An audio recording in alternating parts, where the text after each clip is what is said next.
Welcome to the Hoffman Show on Talk Radio 570 KVI, your home for the politically homeless, streaming live at KVI.com and the KVI app. If you want to be part of the most dangerous show on the airwaves, call or text the Warrior Injury Law Studio line at 206-421-5757. That's 206-421-5757. Coming up this hour, Seattle Socialist Mayor Katie Wilson will clean up the city for the Seahawks, but let everybody else live in squalor. But before we get to any of that, time for your daily dose of adrenaline.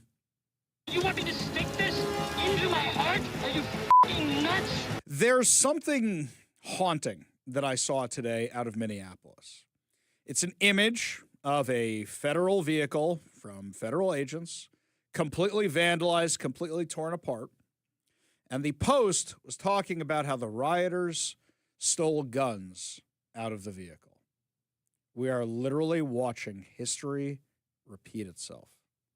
This is what we saw in Seattle in 2020 during the Summer of Love. Now we're having the Winter of Love.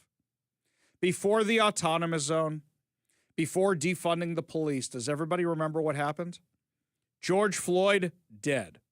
Then they decide to riot in Seattle, and before they established an autonomous zone, and before they were riding up on Capitol Hill, because for those of you who don't live in Seattle, downtown, Capitol Hill, not the same neighborhood, they're apart from each other, they rioted in downtown. They rioted where all the stores are. They rioted where the malls are. And at one point, activists were lighting police cars on fire and stealing AR-15s out of the back of these cars. One of the images that sticks in my mind is actually the one that I'm using working on a project I'm doing called The Summer of Love, something I'm writing up about everything that happened that year. And the image is a police car. And it looked like the mob was trying to burn American flags as well. I don't think this was staged. I think it just ended up this way. And the Associated Press got a great picture. It's a terrible picture, but it's a great picture of a burned out Seattle police car, the rioters dancing around it, and an American flag upside down on the hood. You probably have all seen this picture if you live in our area, possibly if you live in other parts of the country. As soon as I saw the image of that vandalized ICE vehicle, I said, here we go again.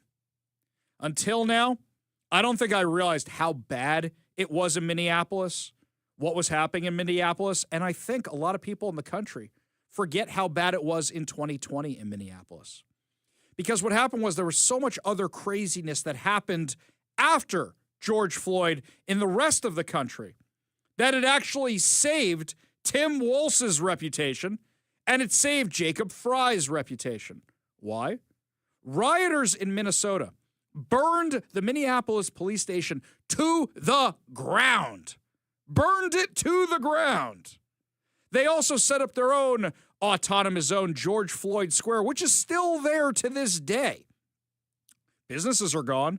Gas stations are abandoned. The place is run down and destroyed. Tons of crime around it, regular shootings around it. But the attention of the nation kind of went elsewhere. And a lot of that is thanks to Seattle. Seattle being in the news all the time, Seattle Mayor Jenny Durkan going on CNN with Chris Cuomo, calling it the Summer of Love, calling it a block party, a street fair. Yeah, well, 6 people were shot, 2 people were killed.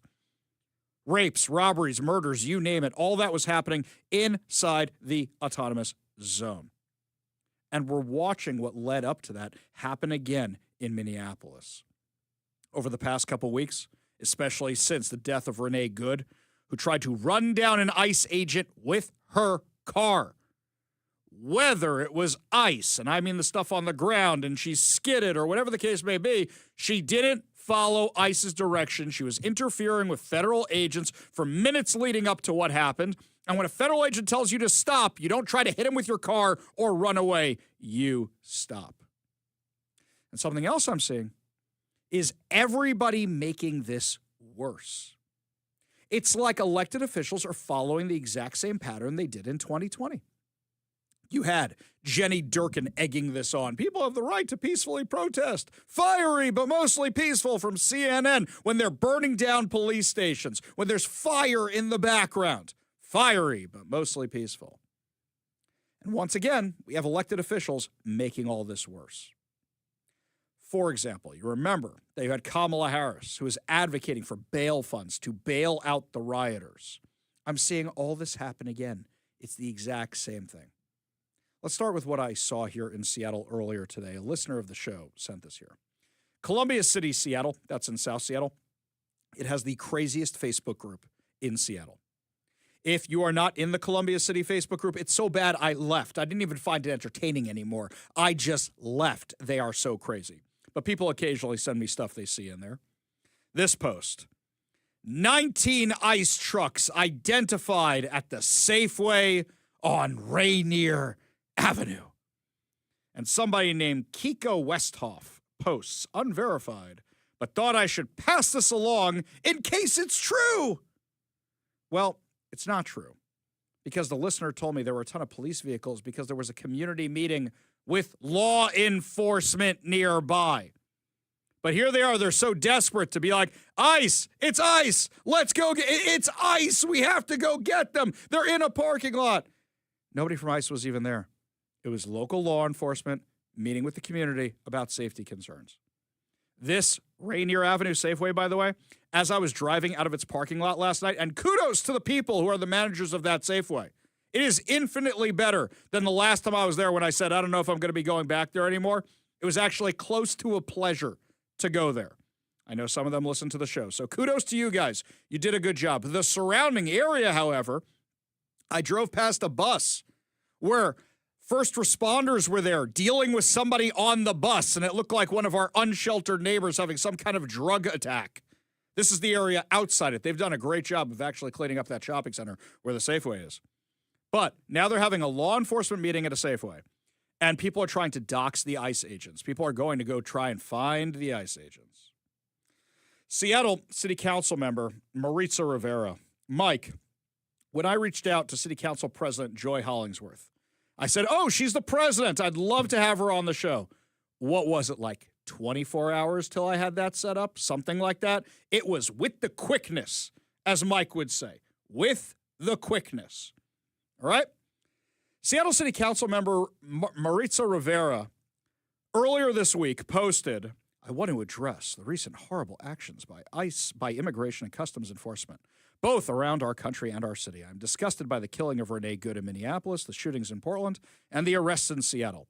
This is not the United States we deserve. To have groups of masked, armed zealots snatching people off the street without due process is deeply wrong and shameful. I believe the actions of ICE are unconstitutional and illegal. As cities, we are grappling with the options available to us to prevent those actions and keep all our residents safe. Did she just defend the Tren de Aragua gang members? Because it sounds like she did when she mentioned the Portland thing. By the way, I reached out to ICE about the arrests in the cemetery. Remember that was all the news last week? Katie Wilson, everybody locally. Oh, ICE arrested a bunch of people in a cemetery. Guys, ICE has no record of it. ICE has no record of it. Was this another case of some other law enforcement agency doing what they were doing and everybody freaks out assuming it's ICE? I sent ICE more requests for, and by the way, ICE always gets back to me. Sometimes takes longer than usual. They got back to me. They said, we have no idea what they're talking about. We didn't arrest anybody in a cemetery. What are they talking about? Did they make the whole thing up, or was it other law enforcement doing what law enforcement does? But here, Maritza Rivera seems to be going to bat for Tren de Aragua gang members and a woman who tried to hit an ICE agent with a car and actually did hit him with a car, so much so the Department of Homeland Security said he had internal bleeding, and that's why he went to the hospital. Because when you get hit by a car, kind of hurts just a little bit. I reached out to her office to see if we can get an interview. It's been 4 days. First, the people who handle communications for the Seattle City Council, they said, sure, we'll pass it on to her team. We'll get back from you. That's exactly what happened with Joy Hollingsworth. Same thing that happened with Mark Solomon when he was on the Seattle City Council. And guess what? 24 hours later, we had an interview. Silence. Radio silence, no response. What's she afraid of? She emailed this out to her entire mailing list, which I happen to be on. You can't defend a position you took, you coward, so you won't come on the show? Hey, lady, you weren't on my radar beforehand, but you better believe you are now. I don't like when Seattle City Council members who are supposed to be responsive to the people they represent decide they're not going to be responsive to their constituents. And I say this as somebody who lives in Seattle proper, not even a radio host. But what I see happening in Minnesota and the way the Democrats are doing the exact same thing they did in 2020, somebody else is going to get killed. We've already had one person. Make no mistake about it. Renee Gold was activated, motivated, mobilized by the far left. And they were given a license to do what they are doing by politicians encouraging them to do it, like Tim Walz, who says he wants people to go to war with the federal government, who says he's going to bring out the National Guard to go to war with ICE. People believe they have the carte blanche to do whatever they want when you do things like that. Yesterday, towards the end of the show, we were getting these reports of an ICE agent-involved shooting in Minneapolis. And, of course, the media is going crazy, and they start reporting before they have all the facts. Well, now we have the facts. And would you like to know how this whole series of events kicked off in Minnesota? Because those of you who live in Western Washington, a lot of this is going to sound really, really familiar to you. According to Fox News, a U.S. Immigration and Customs Enforcement agent is in the hospital after being ambushed during an attempt to arrest a Venezuelan national in Minneapolis on Wednesday evening.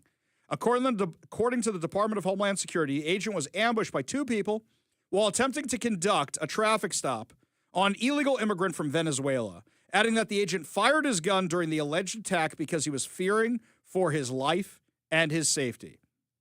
One Venezuelan suspect was shot, but is reported to be stable and is now in custody. The incident began around 6:50 p.m. local time, when federal law enforcement attempted to make a traffic stop. According to DHS, who added that the suspect was released into the country under the Biden administration in 2022. The suspect attempted to evade arrest by driving off but crashed into a parked car. He then fled on foot. According to DHS, when the officer caught up with the suspect and attempted to take him into custody, the suspect resisted and violently assaulted the officer. DHS said two additional individuals came out of a nearby apartment while the officer and suspect were engaged in a struggle on the ground and attacked the officer with a snow shovel and a broom handle. What do we have? The old man from Home Alone coming after people now? Is that what this is? Yeah, just whack them go after the wet bandits. That's what you do. You hit them with the snow shovel. Why do people think they can hit an ICE agent with a snow shovel? Why do they think they can hit a federal agent with a broomstick handle? The original suspect broke free during the altercation because now the ICE agent has to deal with the snow shovel and the broomstick, and also began striking the officer with a shovel or a broom handle. The officer fired defensive shots to defend his life, and the suspect was hit in the leg. All three suspects then barricaded themselves inside the apartment before being taken into custody. DHS said in a statement, this attack on another brave member of law enforcement took place while Minnesota's top leaders, Governor Walz, Mayor Frey, are actively encouraging and organized resistance to ICE and federal law enforcement officers. Well, now Tim Walz has a problem, and so does Jacob Frey. They've been on a tear going after the federal government and Donald Trump, and now they're trying to backtrack. No, I said peacefully protest. Because you know what this reminds me of? Remember when people said Donald Trump started a violent insurrection after he said peacefully and patriotically? Well, Jacob Frey used the F-bomb to talk about ICE, and Tim Walz said, let's go to war with ICE. Now they want to say it's peaceful? Too late. Especially when you've told lies like this. Now, Tim Walz did a live stream last night where he's trying to look all tough. Aside from being a verbal disaster, it was a technological disaster. Look, I know my tech savviness isn't that great when I do live streams elsewhere from here, but Tim Walz was a disaster. It was so bad they actually deleted the thing. I wonder if they're fixing it right now, but that's what the internet is for, because he made a few wild claims like this one. The federal government is raining down upon our communities. 2,000 to 3,000 armed agents of the federal government have been deployed to Minnesota. Armed, masked, undertrained ICE agents are going door to door, ordering people to point out where their neighbors of color live. Really? Do you have evidence of this? If you have evidence of it, come forward. Tim Walz actually asked everybody to get him the evidence because he doesn't have it. Tonight, I want to share another way you can help. Witness. Help us establish a record of exactly what's happening in our communities. You have an absolute right to peacefully film ICE agents as they conduct these activities. So carry your phone with you at all times. And if you see these ICE agents in your neighborhood, take out that phone and hit record. Help us create a database of the atrocities against Minnesotans, not just to establish a record for posterity, but to bank evidence for future prosecution. Right there, atrocities. You know, what the Nazis did was atrocities. What Iran is doing to the protesters, that's atrocities. What ICE is doing is enforcing the law. Hey, Tim Walz, weren't you in Congress for a while? If you guys feel so strongly about this, why hasn't Ilhan Omar, the congresswoman from Minnesota, tried to change immigration law? Why not have a conversation about immigration law? You don't like what's going on, go to Congress and say, I want to change the law. Until then, this is the law. They are enforcing it. And if not for your dumb sanctuary state, sanctuary county, sanctuary city policies, we wouldn't even know this was happening. Because what would happen was the police would say, hey, we have a guy in custody, and he's not a legit U.S. citizen. Hey, ICE, can you come deal with this? Sure, no problem. When can we pick him up? 4 o'clock work for you? Great. We'll see you at 4 o'clock. Instead, they release them out onto the streets thinking they're protecting people, and now you have this craziness going on inside neighborhoods because now ICE has to go get them. Jacob Fry, riling everybody up as well. There's still a lot that we don't know at this time, but what I can tell you for certain is that this is not sustainable. This is an impossible situation that our city is presently being put in. And at the same time, we are trying to find a way forward to keep people safe, to protect our neighbors, to maintain order. And we're in a position right now where we have residents that are asking the very limited number of police officers that we have to fight ICE agents on the street, to stand by their neighbors. We cannot be at a place right now in America where we have 2 governmental entities that are literally fighting one another. He just wants them to fight ICE agents and government entities. Does that mean they're sending the National Guard after ICE? Does that mean they're sending the cops after ICE? You guys created this mess. You guys made this mess. If there was a video of their police attacking ICE or ICE attacking their police, it would be all over the internet right now. You guys are creating the conditions of violence and making it worse and worse. It's not just the people in Minnesota. Here's their Attorney General, Keith Ellison. Keith Ellison, who's doing the same thing. Now, let me tell you, this escalation, this surge, which is resulting in not only people being beat up, not only people being thrown to the ground, not only people not going to school, not only people not going to work, but it's resulted in the death of one of our neighbors, Renee Good. Oh, stop it. She tried to hit an ICE agent with her car. She was interfering with federal operations, which is a federal crime. You've got the head of the DNC parroting these talking points. You've got Democrats across the country, as far away as Seattle here, parroting these talking points. They want this kettle pot to explode. That's what they want. They want this whole thing to blow up. They want the chaos. But then when people start calling them out for it, no, I called for them to protest peacefully. Meanwhile, you have Tim Walz, who literally said he wanted to go to war with ICE. Maritza Rivera, what does a Seattle City Council member have to do with any of this? Nothing whatsoever. Nothing. But everybody wants to virtue signal about it, just like in 2020. And just like in 2020, the more you guys keep this up, the more people will die. And here's something else that no Democrat has ever been able to answer for me. Where do you draw the line? Who do you want deported? Who do you not want deported? Because the answer is Democrats don't want to deport the murderers, the rapists, because they don't want to deport anybody. If they want to have a nuanced conversation about immigration, they could have done that. They could have taken it to Congress. They could have said, we're changing the laws, but they don't want to do any of that. They want the chaos because it keeps their name in the headlines. They want the chaos because it's something to run on. If a problem is fixed, you can't run on it anymore.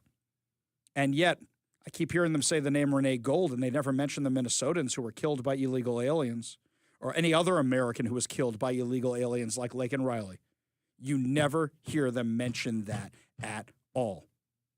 Ask them, where do you draw the line on deportation? And you're not going to get an answer because they don't want to deport anybody. They want the chaos. We go to the Warrior Injury Law studio line, take a call from Ben in SeaTac. Ben, what's going on, man? Sorry, well, the left is doing this, one big reason is they got to get the fraud story off the headlines. It took down Tim Walz, and it's going to go nationwide. They're hoping they want the Insurrection Act to be used. They want anything to get that fraud off the headlines because it took down Tim Walz. California is going to be next, and we got it. I've spotted stuff here. Do you think there's a home care, daycare? You tell me this is possible. It's in Linwood. Don't want to say the name. 1,200 square foot home daycare, got paid $260,000 in 5 months. Back-to-back months, $80,000 payments. Do you think that's possible for a daycare? Well, here's the thing. I'm going to give you this, Ben. Do me a favor. ARIKVI.com. That's ARIKVI.com. So many of our listeners and so many people who follow me on social media have been sending me so much of this stuff. Send me everything you got. I'll check it out for you because we've been finding a lot of these places which are really, really fishy, and I think you are 100% correct. They are doing all this to distract from the fraud and because it's convenient to get them a higher national profile. ARIKVI.com. That's ARIKVI.com because I think you're on to something. Appreciate the call. Appreciate you being part of the show. You want to be part of the show, give us a call or text at 206-421-5757. That's 206-421-5757. When we come back, my friends, Seattle Mayor Katie Wilson proves she's a complete hypocrite. Cleaning the streets out for the Seahawks, but not for you who have to live here the rest of the year. Give you all details when we come back. You're listening to the Ari Hoffman Show on Talk Radio 570 KVI.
We should literally add a new segment to the show.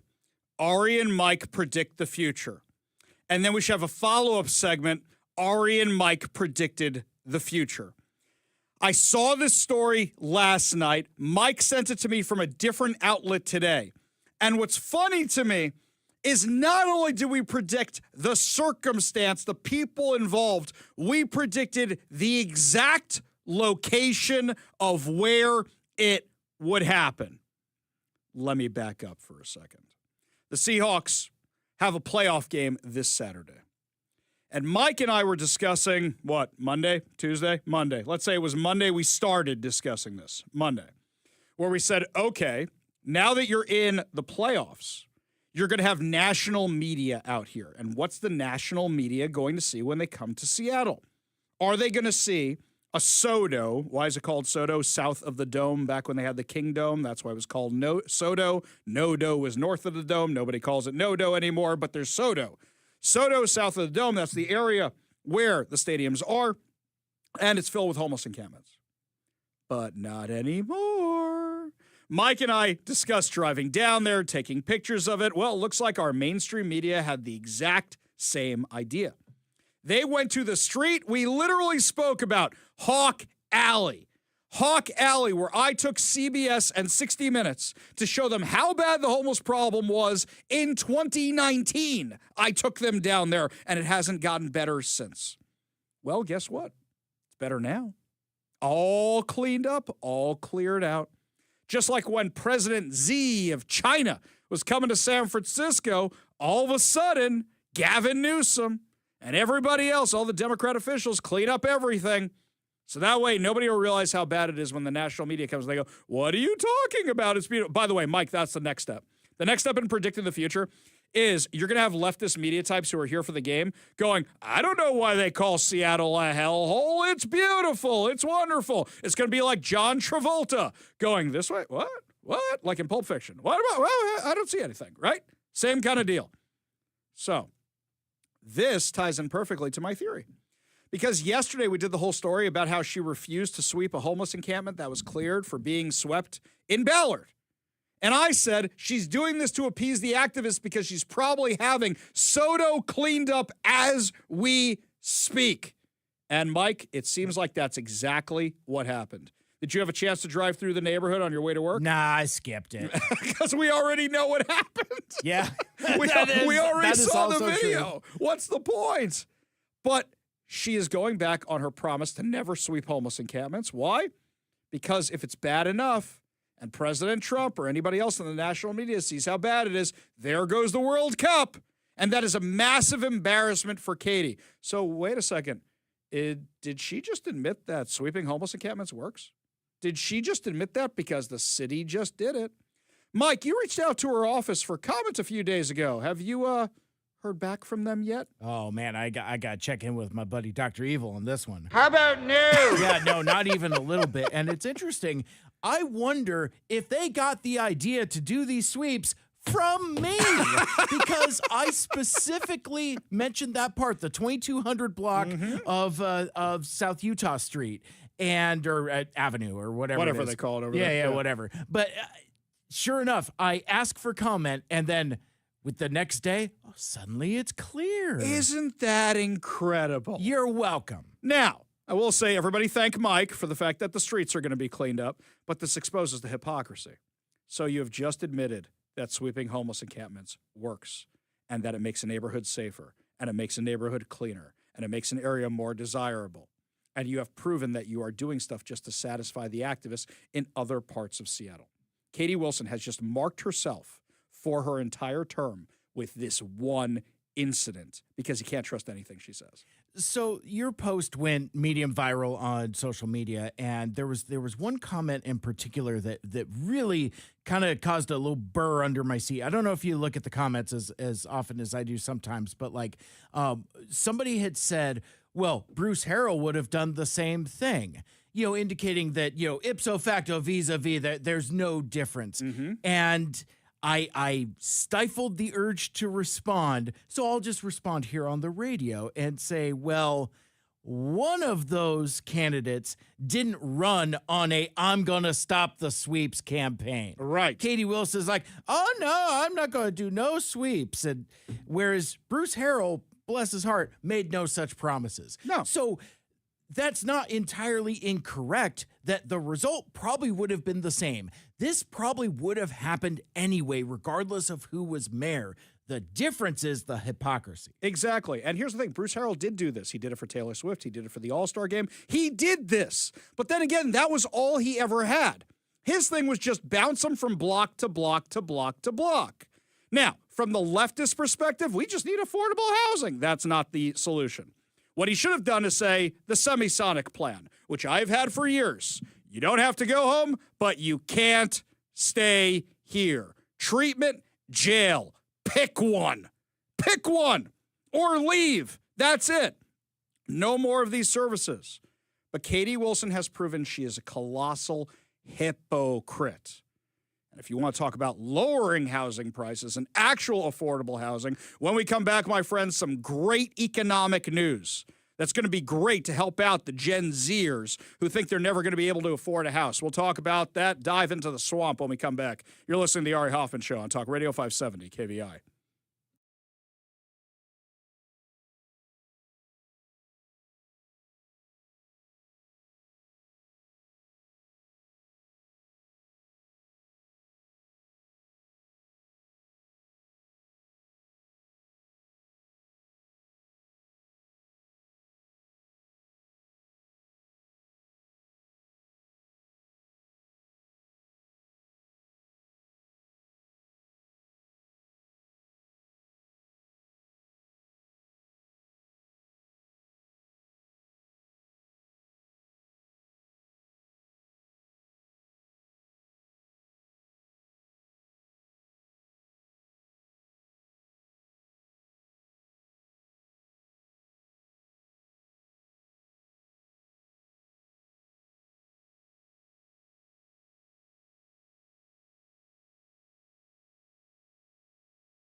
just before we go into the swamp. It's a little early for this. We don't normally get this early in the show. We have text of the day already. Mike, I don't know how we forgot this angle on the whole Katie Wilson Seahawks thing. All right? This one from Jeremy, right in Tacoma. What about cleaning up the illegal food carts for the playoffs? Oh, how did we miss that? How did we miss that? Talking about that. Mike, I'm giving you a job. I'm giving you an assignment. You're going to the game on Saturday, right? I don't work on my day off. That's not, while you're down there, if you happen to walk past some of the food carts, maybe a little video or something. That is. I was going to do that on my own, but now I'm not because I don't work on my day off. Okay. Thanks a lot, buddy. enough. You ruined it. Now I ruined all the fun. But seriously, I'll give you stuff to do on your day off. I don't get to tell you what to do anyway. You don't have to listen to me. If Yeah, anything, I I'd don't say work for you. I work for Mr. KVI. I was going to say, if anything, I think more of the relationship around here is I more listen to Mike than Mike listens to me. But I will say is that this is kind of entertaining. Is that are we going to see a repeat of what happened during the playoffs with the Mariners? Because what happened was not the losing part. We don't want that. We want the winning part. But what you saw was they were getting rid of all the Americans who were selling things illegally on the streets, but allowing the illegal aliens to sell all the stuff they wanted on the streets. The only people whose only vocabulary is hot dog, hot dog, hot dog. That was it. Okay, are we going to see a repeat of this? John in Lakewood says, where are all these people going to be going? That's a good point. Where are all these people going to be going? Georgetown. It's right next door. They're going to sweep them all on over to Georgetown. That's why I saw Georgetown getting worse. Well, things that are getting better around here is the economy. And you actually look, mortgage rates are coming down. Now, the media, the way they are portraying this, it's crazy. Somebody actually posted a comparison online today between the way CNN talks about this stuff, how during the Biden administration, look, they're coming down from record highs. And in the Trump administration, inflation is still up. Yes, it is still up, but it's coming down from the record highs created by the Biden administration. So young people are going to say, I still can't afford a house. You're right. I get that. I understand that. But prices are coming down. Have you noticed around here some of our gas stations? The prices are coming down, not because of anything they're doing locally. They're still much higher than the rest of the country. But because the national prices are falling, they're bringing down the gas prices a little bit. I don't know if it was a mistake or not, but I went to a Starbucks today and my stuff was cheaper. Did Starbucks drop the prices, or did my person over there screw up the pricing? Because I go there pretty often. I don't know. Things are getting cheaper. They're still really high, though. It's going to take a while for them to come down, and the average person goes, it's still more than I used to pay. You're right. And that's the thing the Trump administration has to break through the noise on and explain it to people. People have a very, very short attention span. Here's something else, though, that happens when things are getting better with ICE. Do you know that U.S. overdose deaths fell most of 2025? Why do we think the overdose rates went down? There's a hard one for you. Maybe it's because you cut off a lot of the drugs coming into the country through the cartels.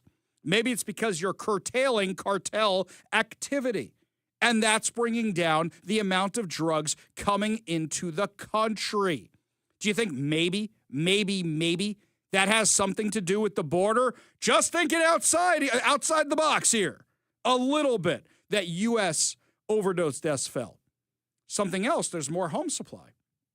Why do you think there's more home supply? Because the 10 million people who never should have been in the country are not competing with you for the homes anymore. They're kicking them out one by one by one. Is that the only thing that's bringing down the mortgage rates? Of course not. Bringing down interest rates helps. There's a whole bunch of stuff that helps with that. But that is definitely a contributing factor. So, you see things are getting better, but the people would rather riot out there in the streets. Try to make it about you're deporting black people, brown people, deporting minorities, you're a bunch of Nazis, you're a bunch of gazpacho agents out on the streets. That's what they'd rather say. Let's go riot. Something else here. They're working on lowering drug prices. The administration today announced a great health care plan. And what their plan is to lower drug prices. They're going to try and allow more over-the-counter medicines, because there's a lot of things that really shouldn't require a prescription that do require a prescription. If you guys want to be more like Canada, that's how you can do it. Lower insurance premiums Stop sending big insurance companies billions of dollars in extra funding. Yes, I completely agree with all of this. If you look at this thing, this should be something we universally agree on. But the left will never give Trump a win at all. Maximize price transparency, see why we're paying so much for these things. This is basic common sense stuff. And the left is still losing their minds over all of it. All of it. Also, if it's easier to get this stuff, there's more supply. And guess what? There's less demand and things get cheaper. That's how you fix it. Just like with the housing stuff. Why are housing prices around here still so ridiculously high? Because the restrictions to build, to expand are still there. And if you don't address that, you're not really ever going to address the pricing around here. Unless everybody just moves out because Amazon, Microsoft, and all the other companies go too. Lots more to discuss as the show continues, my friends. You know what is expanding? Olympia City Council wants to expand their civil liberties protections to include polyamorous relationships. Yeah, we'll tell you all about the latest insanity when we come back. You're listening to the Ari Hoffman Show on Talk Radio 570 KVI.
You know, we got real problems in the world, and there's real problems in Olympia. I mean, you got the needles on the streets, and you got the homeless everywhere, and you got prices are out of control.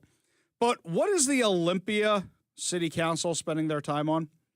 They are proposing legislation to add polyamory to diverse family structure civil liberty protections on behalf of the Organization for Polyamory and Ethical Non-Monogamy to combat discrimination in the polyamorous and LGBTQIA two-spirit plus communities. If you know what any of that means without looking it up, more power to you. Basically, they want to have civil liberty protections for anybody who's in a, shall we say, not exclusive relationship. Somebody who has multiple partners, multiple spouses. Are they in favor of all that Mormon stuff? The Latter-day Saints people, are they in favor of that? Is that what's going on? Are we going to try and get the Mormon population here? Or is this more, we want to do something for the LGBTQIA two-spirit plus community? I'm a little confused. Here's them proposing this in Olympia, and I want to credit our friend Alicia Perkins from OSD Rescue for bringing us the story, because nobody covers Olympia the way she does. If you don't subscribe to her Substack, you should do so right now. OSD Rescue. It started as the Olympia School District Rescue. Make sure you subscribe to her on Substack. This is the video clip from the City Council meeting. This referral proposes that the City Council consider an ordinance to affirm and protect diverse family structures by adding family and relationship structure as a protected category wherever protected groups are articulated within the existing city code. That means adding a category in the city code regarding housing, healthcare, public services, civil rights given to city residents. This also opens conversation for other cities and the counties and state and federal government to add these same types of protections. That's why it's important that local governments do things like this. Moreover, family and relationship structure includes, or not limited to, single parent, multi-generational, blended, chosen, non-monogamous, and polyamory households. Homes that have existed since the concept of homes existed. Just going to say that. Whenever there was a home, one of these existed. But are often not protected as a category. So some may ask, who is this for? Well, this is for anyone who lives with anyone. It could be their mother-in-law, it could be their friends or family if they don't have blood relatives. It could be the single mother or father. It could be a member of the LGBTQIA two-spirit plus community for whom we have a sanctuary city status. So in a lot of ways, this is thinking of our sanctuary city and codifying protections for folks and other folks that are not in that community. This is essentially an expansion of civil liberties in a time when the federal executive acts as if liberties don't matter or exist. Oh, here we go, after the Trump stuff. Okay. I just have a practical question here before we make the usual jokes we're going to make about any of this kind of stuff. So if Mike and I decide to get a house together and we moved in with Mr. KVI and Phil and Zach, does that mean we're now covered by this polyamorous business just because we're all roommates now? Is that what that means? Yeah. Okay. So then what? Yes, what? Thank you. So then doesn't that just mean you're not allowed to discriminate against anybody for any reason? Leave out the polyamory or anything else for that matter? Doesn't this just mean you shouldn't discriminate? But now we're saying, well, you can't discriminate against this group and this group and this group and this group and this group. I'm very confused what the function of this nonsense even is. Now, me personally, I have my theories about why this group was doing it. In fact, there's an advocacy group behind this. The Organization for Polyamory and Ethical Non-Monogamy, otherwise known as OPEN. So just do what you want with whoever you want, no problem. We'll go ahead and do that. I hate to do this, but I got to do this. Robert Vanderpool, the Olympia City Council member who proposed this legislation, I don't think being non-monogamous is going to help with your dating life based on your profile picture. I'm sorry, dude. It's out there. I say this from time to time. I don't think this is going to improve your chances. I don't understand the move here. You have real problems in your city, and this is what you are wasting your time on? I don't get this at all. I don't get why we are even wasting the time discussing something like this. You shouldn't discriminate against anybody. This is the problem I have with hate crime stuff all the time. When you say, I want to prosecute somebody for hate crimes, when they can't prove it was a hate crime, they say we're dropping the whole crime. No, the whole crime didn't go away. Somebody still vandalized the building. Somebody still assaulted somebody. Prosecute vandals. Prosecute people who assault other people. This reminds me a lot of that because you're just trying to include everything you could possibly think of. Make everything a protected class. Make everything a protected group. And when you do that, nobody's special anymore. And maybe that's the way it should just be. Don't discriminate. Don't assault. Don't vandalize. But it seems like everybody's just trying to create a new group. By the way, not far off, you know what it's going to be? NAMBLA, National Association for Man Boys. That's what's coming next. Guarantee it. That it's going to be that kind of stuff coming next. Just watch. Soon it'll be protections for everybody, no matter what they're doing, even if it's pedophilia. That is the kind of thing that comes next. Then they'll be protecting that farm in Enumclaw or Olympia. Or just watch. Soon it's going to be do what you want with who or what you want at any point. No problem. Guaranteed that's what's coming next. May not be very PC of me to say any of this. I guarantee you that's what's on the horizon. When we come back, my friends, Bob Ferguson. Did he just jinx the Seahawks? Maybe. We'll also talk about the latest attack on law enforcement by Washington Democrats. You're listening to the Ari Hoffman Show on Talk Radio 570 KVI.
Welcome to the Ari Hoffman Show on Talk Radio 570 KVI, your home for the politically homeless, streaming live at KVI.com and the KVI app. If you want to be part of the most dangerous show on the airwaves, call or text the Warrior Injury Law Studio line at 206-421-5757. That's 206-421-5757.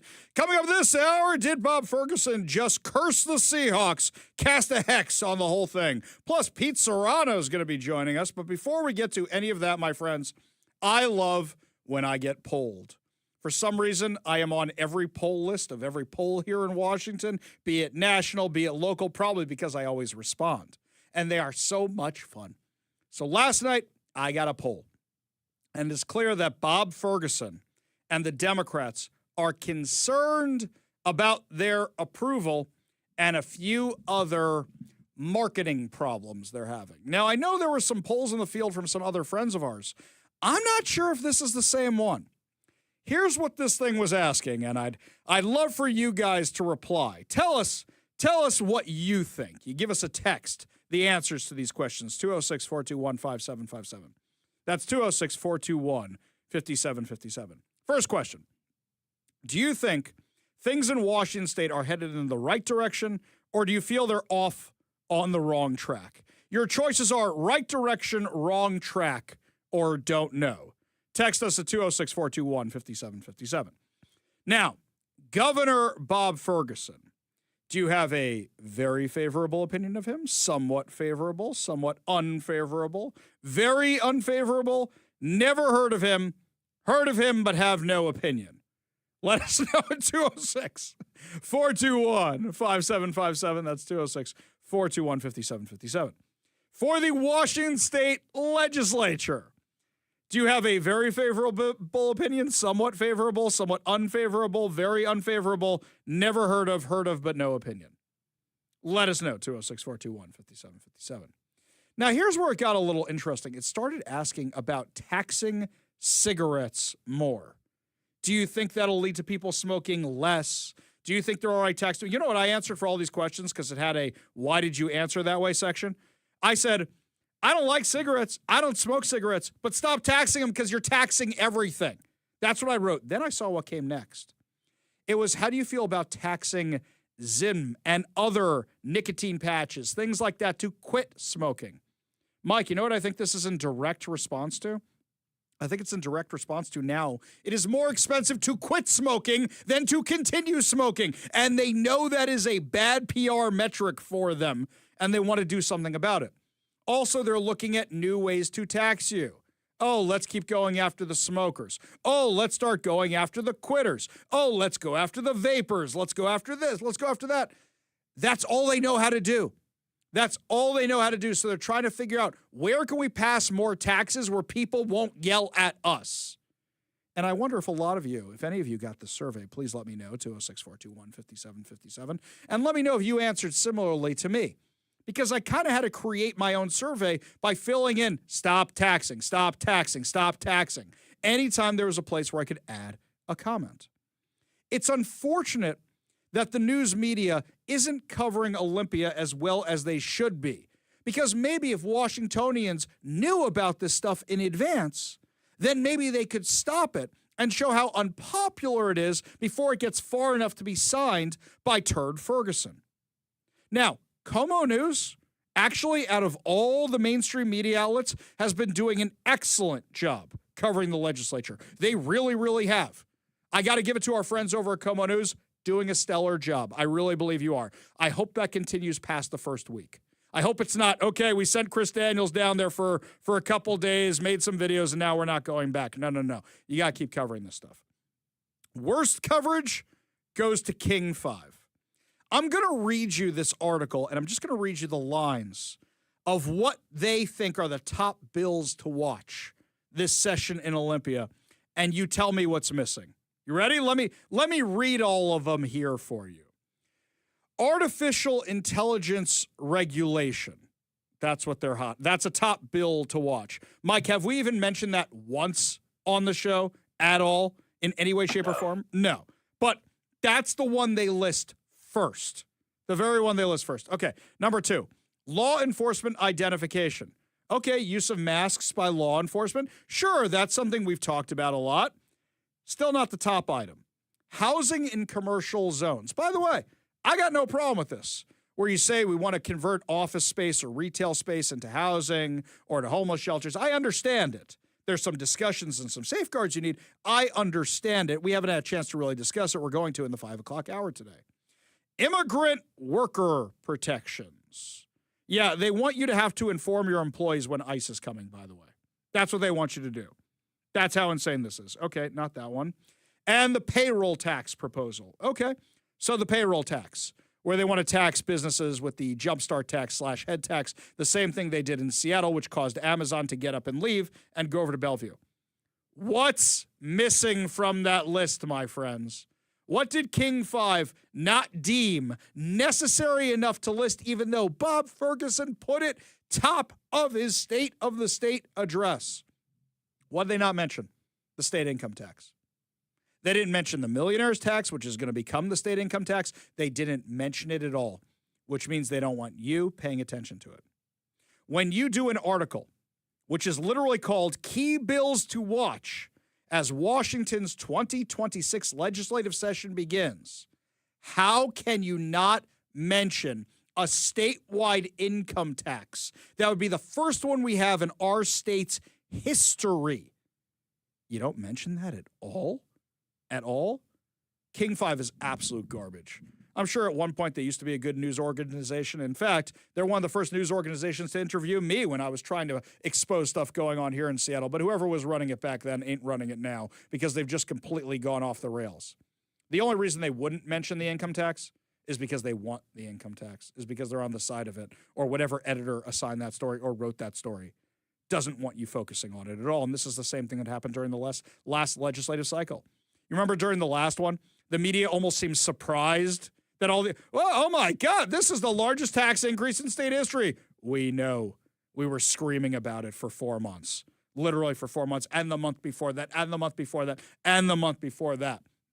And they never did anything about it. Now there's this other bill that's getting a lot of attention right now.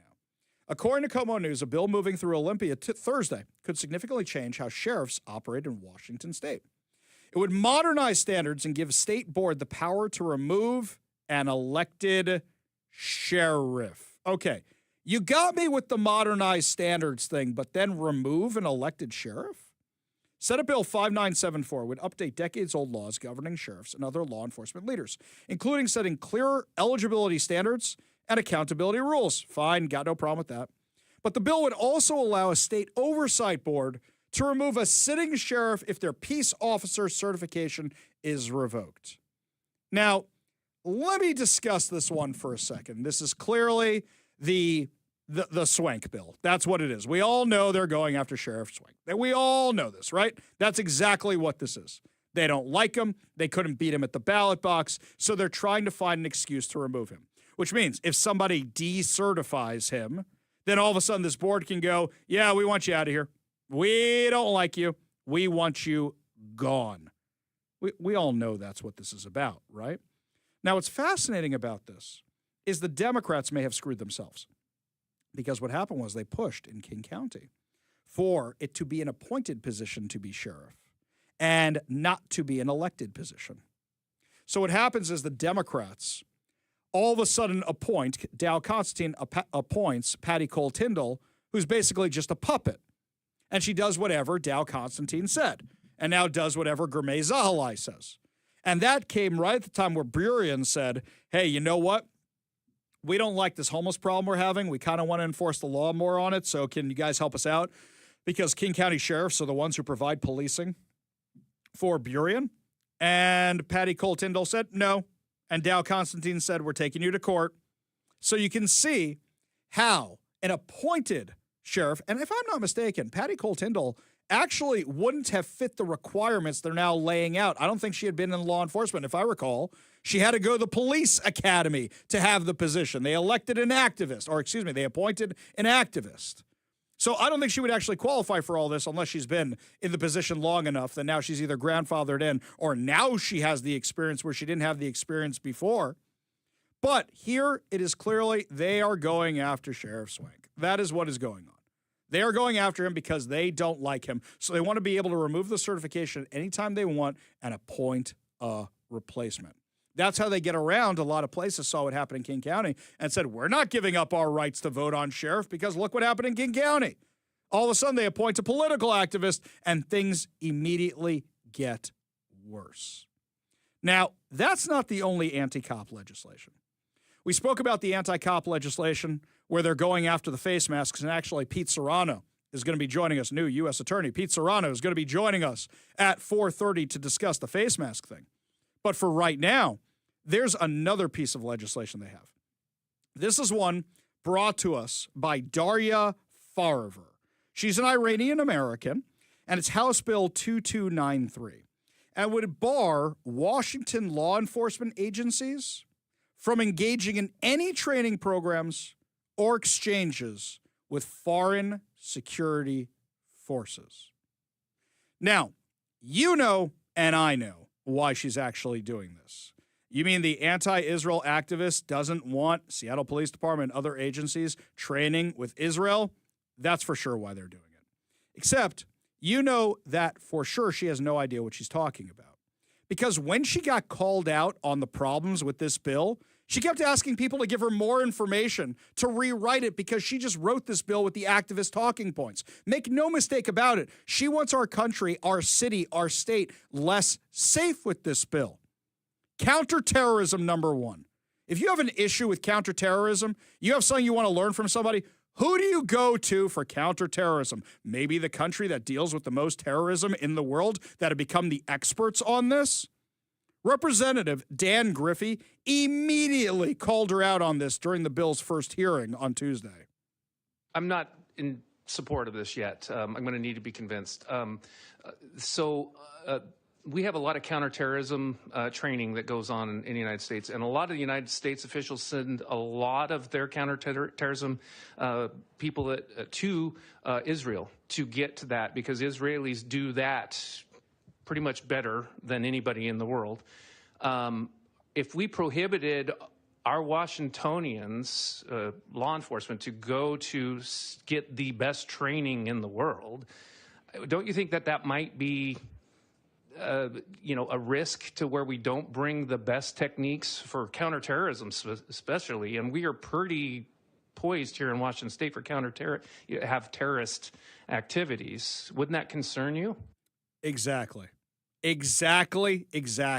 right.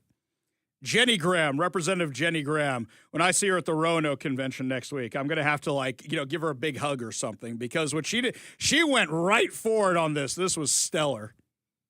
I have a question regarding that. This has a feeling of, we will allow training with these countries, but we won't allow training with these countries. Is this specific to Israel? No. This is a broad bill looking at all sorts of foreign military, right? The two countries that we were talking about just now exempting are our immediate border countries. And I do think that it will make it very challenging to make sure that our borders are secured and prepared to respond to crises. If those two are not exempted out of the bill, those are the only two countries that I've had conversations about exempting. So you are picking and choosing. These countries okay, these countries not okay. How's the Mexican government with stuff these days? They're doing what we want now, but beforehand, don't forget, they were flooding our country with illegal aliens. So you're going to exempt them, but not exempt other countries. Well, so that does go back to what I was saying, is that we allow some countries and not other countries. And to me, that is something that I find problematic regarding what we deal with gangs, regarding what happens with drones.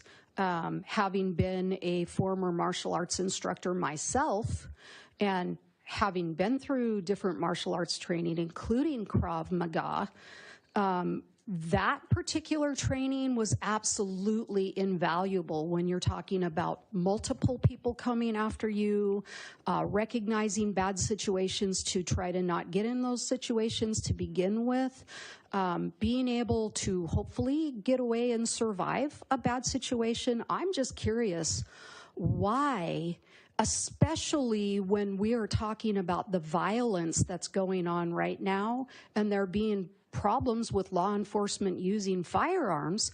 Why would we ever want to take another tool away from them? Fatality. That's it right there.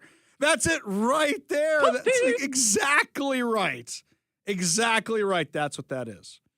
But the most devastating testimony against this thing came from James McMahon, who's the policy director for the Association of Sheriffs and Police Chiefs.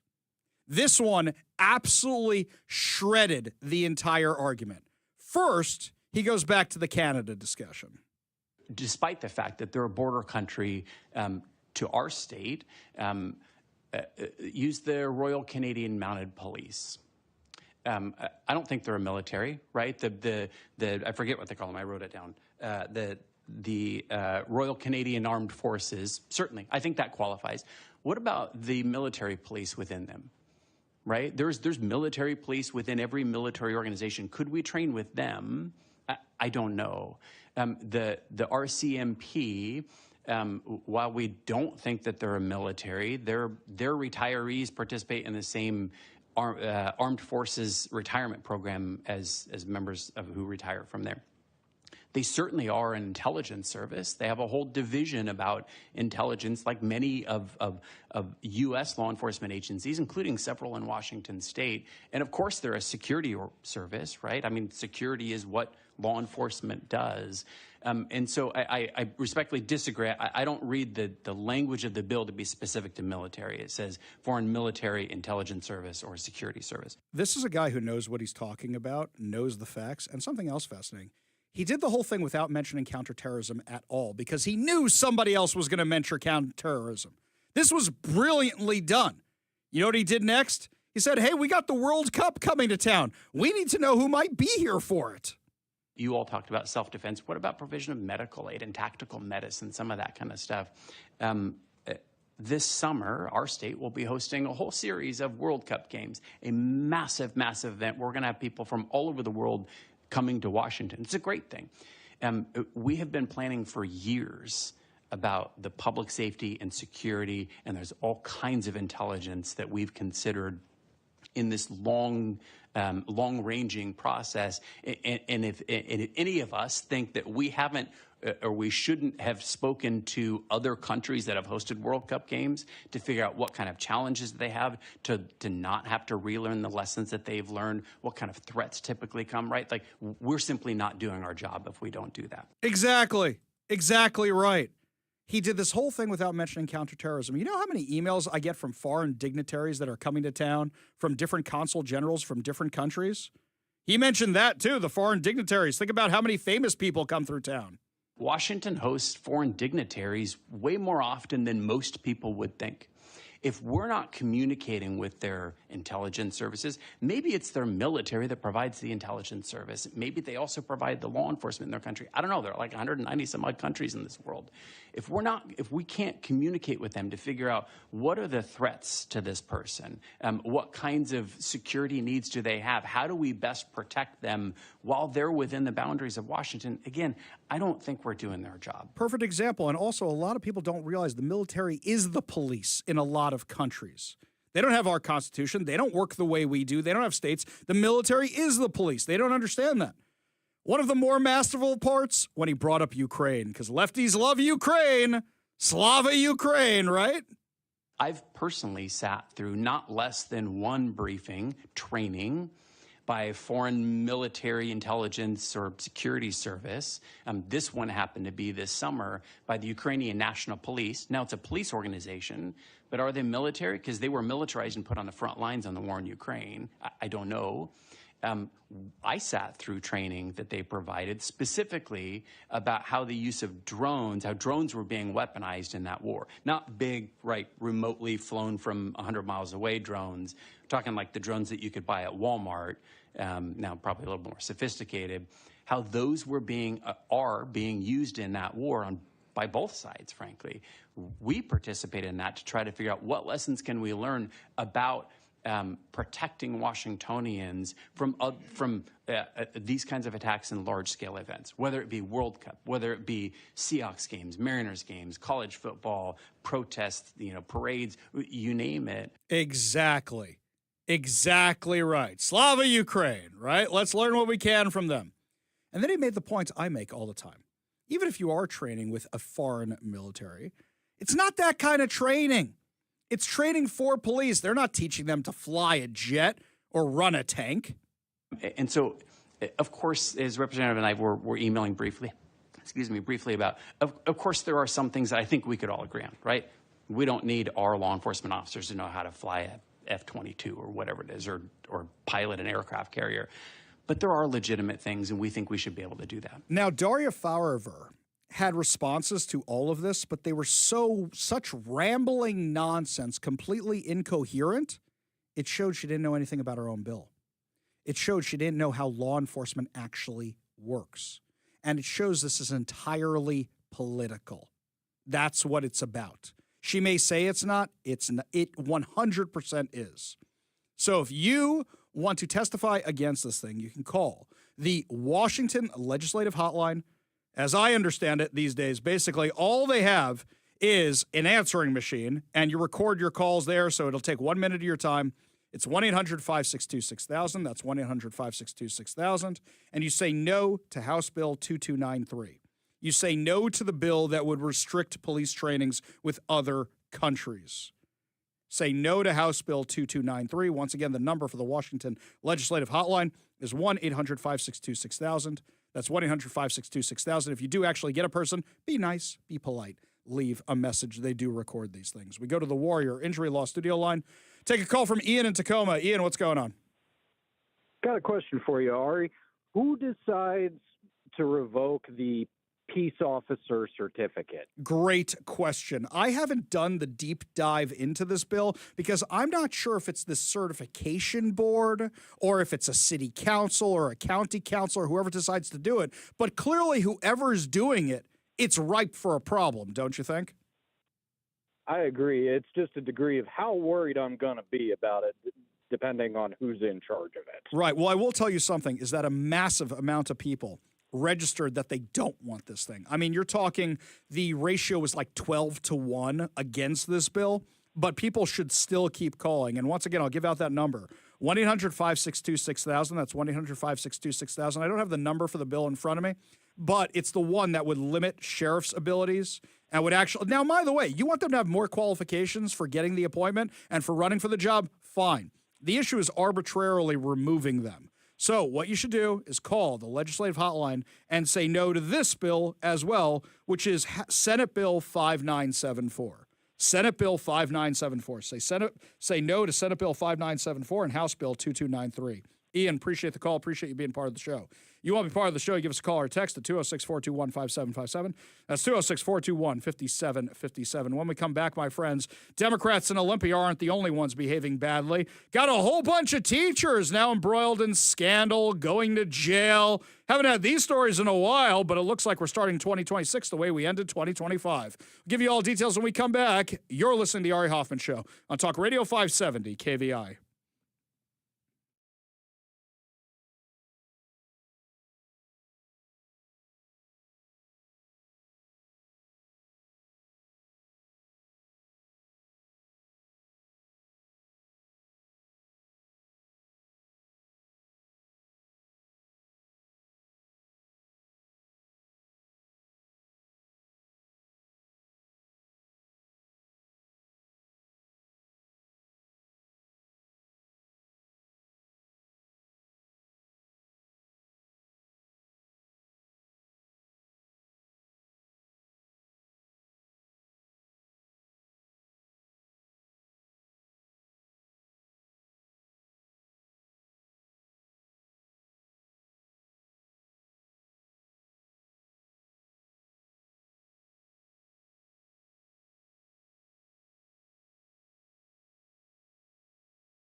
Well, a whole bunch of teachers behaving badly here in Washington.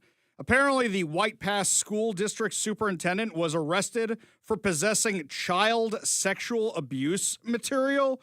I'm not going to get into the details of this case because you probably got kids in the car, but that's only the tip of the iceberg today.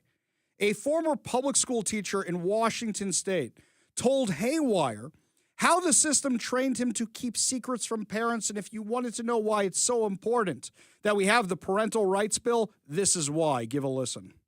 My name is Ryan DeFont. Right now I'm currently teaching at Evergreen Christian School, and I live in Olympia, Washington. I used to work at Centennial Elementary in the Olympia School District, and I can recall several staff meetings where we were trained and showed how we can hide information from parents. Using our Skyward program was where we did our grades and attendance and information for families to access.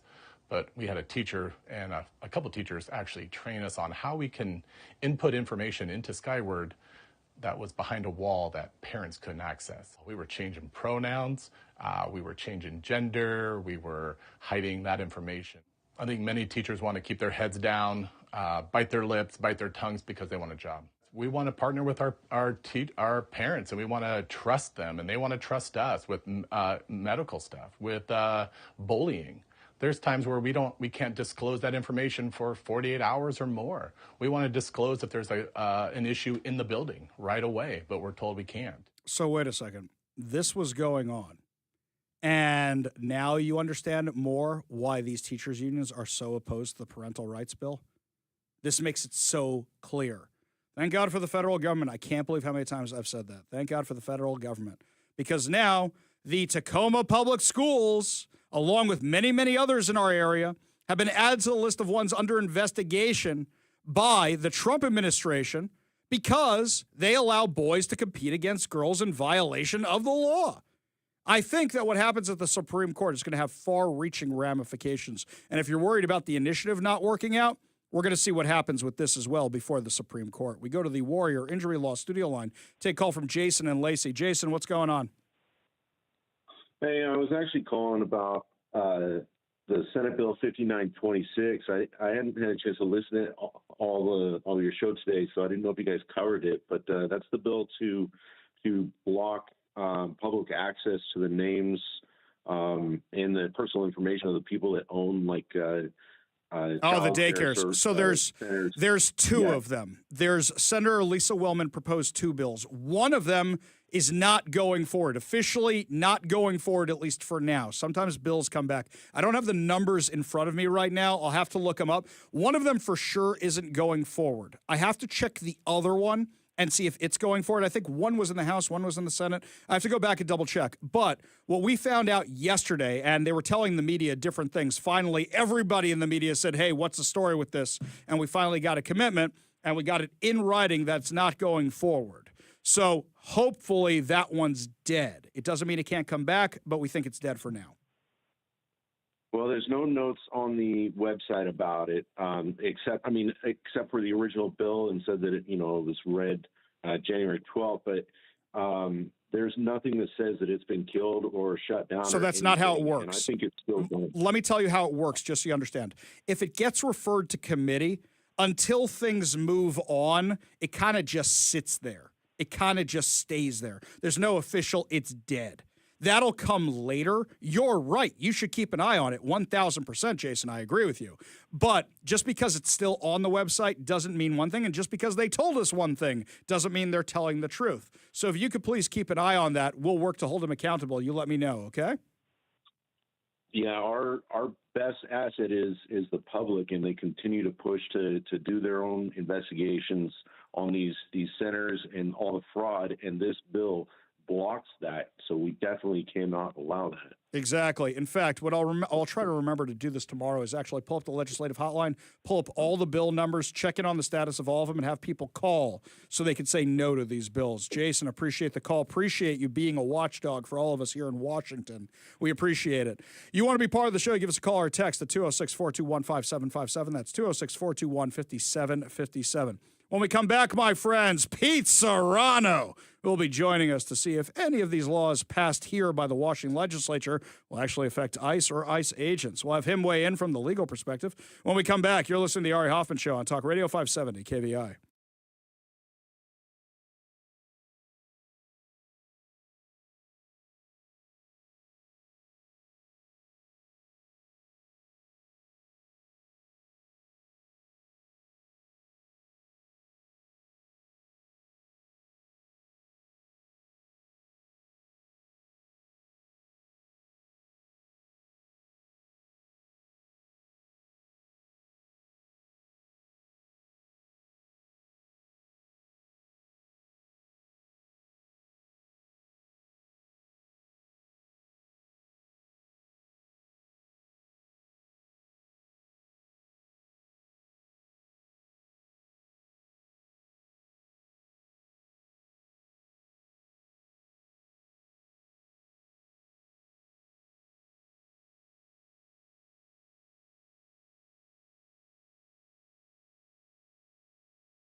Well, my friends, we have some good news. A friend of the show, Pete Serrano, is the first assistant U.S. attorney for Washington State, and he is joining us now on the Warrior Injury Law studio line to weigh in on some insanity happening not just here, but across the entire country. Pete, welcome back to the show, my man. Hey, it's great to be back. One minor correction for Eastern Washington. So for Eastern. Just a good half of the state where we breathe freely. There you go. So I was going to say, so for the people that don't want to be attached to my part of the state, I understand. I won't take that personally. I totally get it. All right, Pete. So let's talk about what's going on here with this nonsense in Olympia, where they want to pass this law which would make it illegal for ICE agents or any law enforcement for that matter to wear masks. Isn't this pure virtue signaling because there's no reason the feds have to listen to this in any way, shape, or form? Absolutely true. In fact, yesterday when I testified against the bill, and to be clear, against the bill, I ran the notion that there's this thing called federal preemption, and that's a longstanding doctrine, almost well over 200 years old, that says when the states pass a law, if the feds don't like it, they can say pound sand. But, you know, Ari, with everything else, this is one of those great ideas that was birthed in California, some other states. There's ongoing litigation on the issue in California. So to your point about it being pure virtue signaling, that's about what it is, because eventually that law gets struck down, and then either we're going to have to litigate it here in Washington or maybe they'll actually get the message. And I don't hold my breath for them getting the message. So here's what I'm concerned about. Let me just give you my doomsday scenario. What happens is, okay, they pass this thing. It's in court, but in the meantime, who knows if there's an injunction or not. Let's say it's law of Washington for now. ICE agents don't have to follow it, but the local police officers, county troopers, you name it, everybody has to now listen to the county sheriffs, state troopers. They all have to follow this. And then there's some riot here and they start going after them. Now, what I also see happening is the activists here pulling out their cell phones, and anytime ICE is doing anything, going, you're breaking the law because your face is covered. You're breaking the law so your face is covered. So they're going to get all the social media stuff, like Tim Waltz was saying, go out and record everybody you possibly can. And now you've basically incentivized people to demonize all law enforcement, not just ICE. And now they're going after our local law enforcement when they wanted to go after ICE. Maybe that was the plan originally. What do you think? I wouldn't be surprised if that was a plan. And unfortunately, what that does is it creates a heightened scenario in which the public, not just our police officers, but the public is less safe. What I heard in the bill testimony was this is all about transparency. Well, if we cared about transparency, maybe we just prohibit masks altogether for everyone anywhere. But, of course, that's not what the real deal is. And again, I'm very concerned that in the heightened environment that we live in, that this is going to be bad, really will turn into your doomsday scenario where I think, quite frankly, the public is placed at more risk by being emboldened by the legislation. Yeah, because as I mentioned earlier in the show, today there was a post in one of the wackadoodle Facebook groups in Seattle, and they said, ICE is at the local Safeway. It turns out there was a community meeting with law enforcement, and they all drove their cars to the thing, and that's why it looked like there was a large police presence. But their lights weren't on. They weren't running around with guns or with face masks or anything else. But the panic they're trying to create is a real thing. And I remember these people freaking out when Hamas supporters are walking down the streets wearing masks or when Antifa's walking down the streets wearing masks. I don't remember Bob Ferguson or any of the Democrats saying we should do something about that. Instead, I remember them saying we need to pass anti-doxing laws. Now it seems like they want to dox federal agents and local law enforcement. Well, and that's one of the biggest concerns, in the testimony I gave yesterday. I mentioned that doxing's up 8,000% on DHS agents. It's a significant and staggering number, and it's very concerning, especially when you hear things being reported, even here locally, where our agents have been doxxed. When I put out a call out for data, I didn't get specific numbers, but I asked, is this, something that's just happening in Minnesota, or is it California, or is it actually happening here? And I had several partner agencies respond. We've had, some of our LEOs, law enforcement officers, have been doxxed here in Washington State. So it's not just a boogeyman that's, somewhere in the Midwest or down south. It's happening here. Right. Doesn't surprise me at all, unfortunately. Also, I seem to remember that the left really, really liked masks during COVID. In fact, some of them still haven't given them up, and they're still all obsessed with them. But, if they didn't have double standards, they'd have no standards at all. Pete, tell us what happens in your new role, in your new position, specifically for Eastern Washington. What are the things that fall under that? Because, for example, there's some things out here in Western Washington, which I've wanted to deal with for a long time. For example, Antifa, which is now a domestic terrorist organization. There was the whole round table at the White House. President Trump talked about it. There's not so much of them out in Eastern Washington. Most of them seem to be out here in Western Washington. So what falls under your jurisdiction? Well, any of the criminal activity that happens here in Eastern Washington will be within my office. Any of the affirmative civil litigation, and that could be anything from civil rights violations to issues with voting to issues with schooling issues, that all will fall within my bailiwick.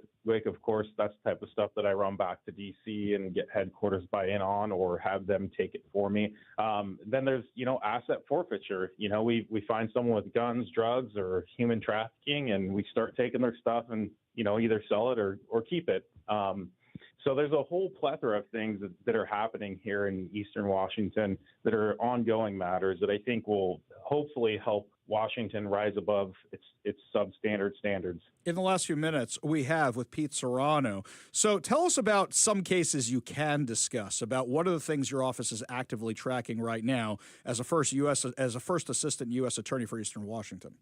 We try not to comment on ongoing litigation, but I will tell you this. We are making sure that crime is being prosecuted, and we are actively engaged in some pretty critical things to make sure that, in particular, drugs aren't transported and again, to protect the family. And without getting too in-depth in that, I will tell you this. I'm very proud of the work that our office does. We do phenomenal work. We've got great partners here that are local, and we're going to make sure that the streets are a little safer every day. Just to add this on a little bit of a personal note, I love reading the press releases from the Department of Justice and Department of Homeland Security. It's one of my favorite things. Mike knows this. My audience knows this. And anytime I see your name as somebody who issued a statement on it, I get a bigger smile. So keep up the good work, my friend. It's so great to talk to you, and congratulations on the role again. I will. I appreciate that. It's been too long. It won't be this long next time. So glad to hear it. That's First Assistant U.S. Attorney for Eastern Washington, Pete Serrano. Thank you so much for joining us today. It's really awesome to have somebody we know in such an amazing position doing such great work. We got a whole lot more to discuss as the show continues. You're listening to The Ari Hoffman Show on Talk Radio 5.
Welcome back to the Ari Hoffman Show. Just a reminder, download the KVI app and subscribe on whatever your preferred podcast platform is. That way you and your friends never miss a minute of the show. While you're there, remember to rate and share so that way other people can get in on the action as well. Before we get to the Seahawks news, I owe Cheryl and members of the Church of Jesus Christ of Latter-day Saints an apology.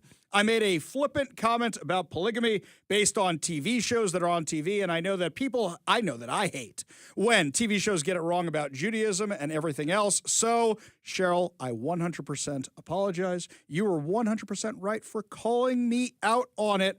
And I know that your religious beliefs are important to you, and I should not have done that, and I appreciate you reaching out. And it's very nice of you to say, I love the show and everything else, but you got this thing wrong. Occasionally we get it wrong around here. So, Cheryl, 100%, I apologize. You were correct, and anybody else who may have been thrown off by that remark, you are 100% right in calling me out.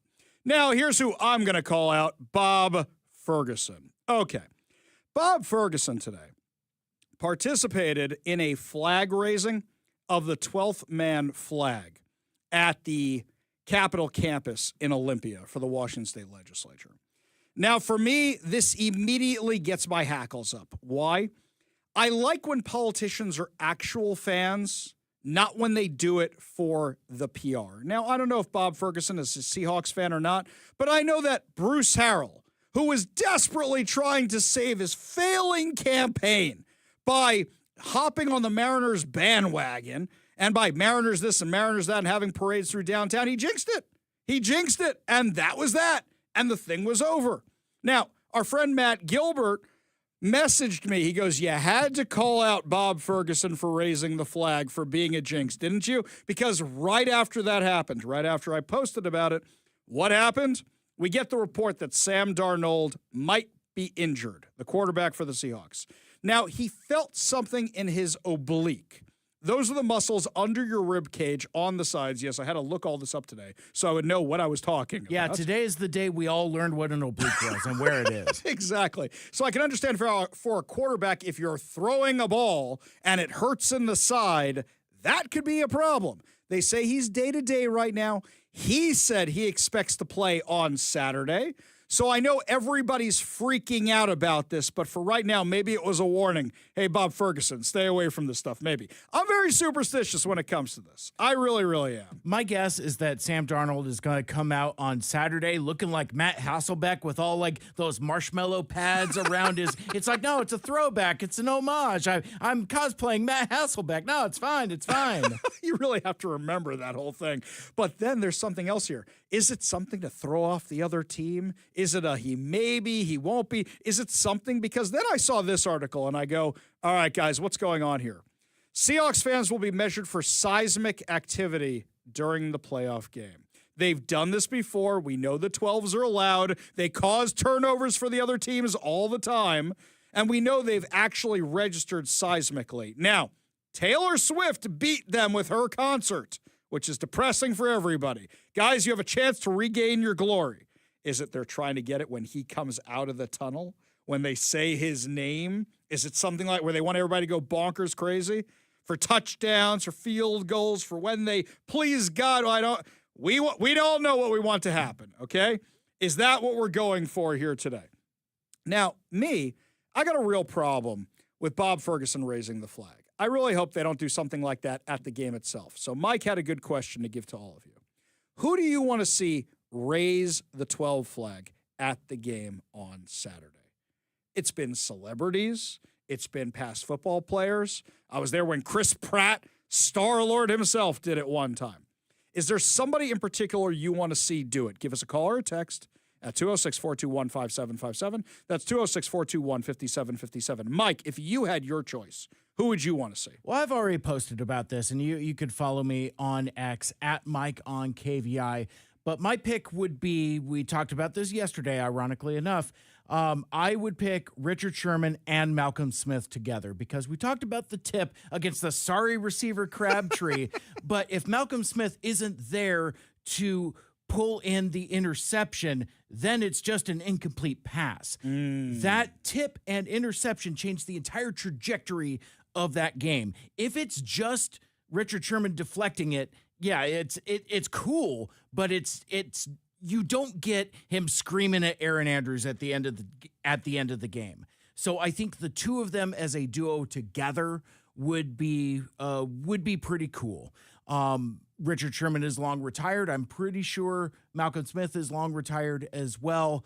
I've seen a lot of other names being thrown around. A Pete Carroll, to which I say, too soon. Mm-hmm. The guy just got fired. That doesn't mean he's retired. Yeah, exactly. So he may end up somewhere else too soon. A lot of folks have been saying Russell Wilson. Again, I say too soon. Yep. That guy is likely out of a job, doesn't necessarily mean retired. Right. Now, the day he retires is the day I grab my number 3 jersey out of the closet and bring it out of retirement and start wearing it again, because it'll be fashionable because he's retired. Like, for example, later this week, I will be wearing my Richard Sherman jersey. There you go. Because it's fashionable again. But yeah, it really got me to think, and I would like to see somebody from the current era, somebody from the last 10 years of our Super Bowl run to now. Not a Matt Hasselbeck, not a Sean Alexander. No, those folks can sit on the shelf. I don't want to see Steve Largent. I don't want to see Jim Zorn. I want to see somebody from the very recent past. Not John Schneider, because he's just sitting in the booth. Not Jody Allen. I don't know. I mean, like, I've made my pick, but I would love to hear what the Big Mike Militia has to say. So I'll tell you what, guys. You want to weigh in on this, you give us a call or a text at 206-421-5757. That's 206-421-5757. And me, personally, I think we should send the segment off to the Seahawks and post it on social media to get more people to weigh in on it as well. Maybe catch the attention of the Seahawks, and maybe they hear what the fans want. We got a whole lot more to discuss as the show continues, my friends. When we come back, it's more than a smoking gun at this point. We have actual proven instances of fraud here in Washington. So how do we get the word out so the Democrats are forced to actually deal with it? We'll tell you what's going on when we come back. You're listening to the Ari Hoffman Show on Talk Radio 570 KVI.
Welcome to the Ari Hoffman Show on Talk Radio 570 KVI, your home for the politically homeless, streaming live at KVI.com and the KVI app. If you want to be part of the most dangerous show on the airwaves, call or text the Warrior Injury Law Studio line at 206-421-5757. That's 206-421-5757.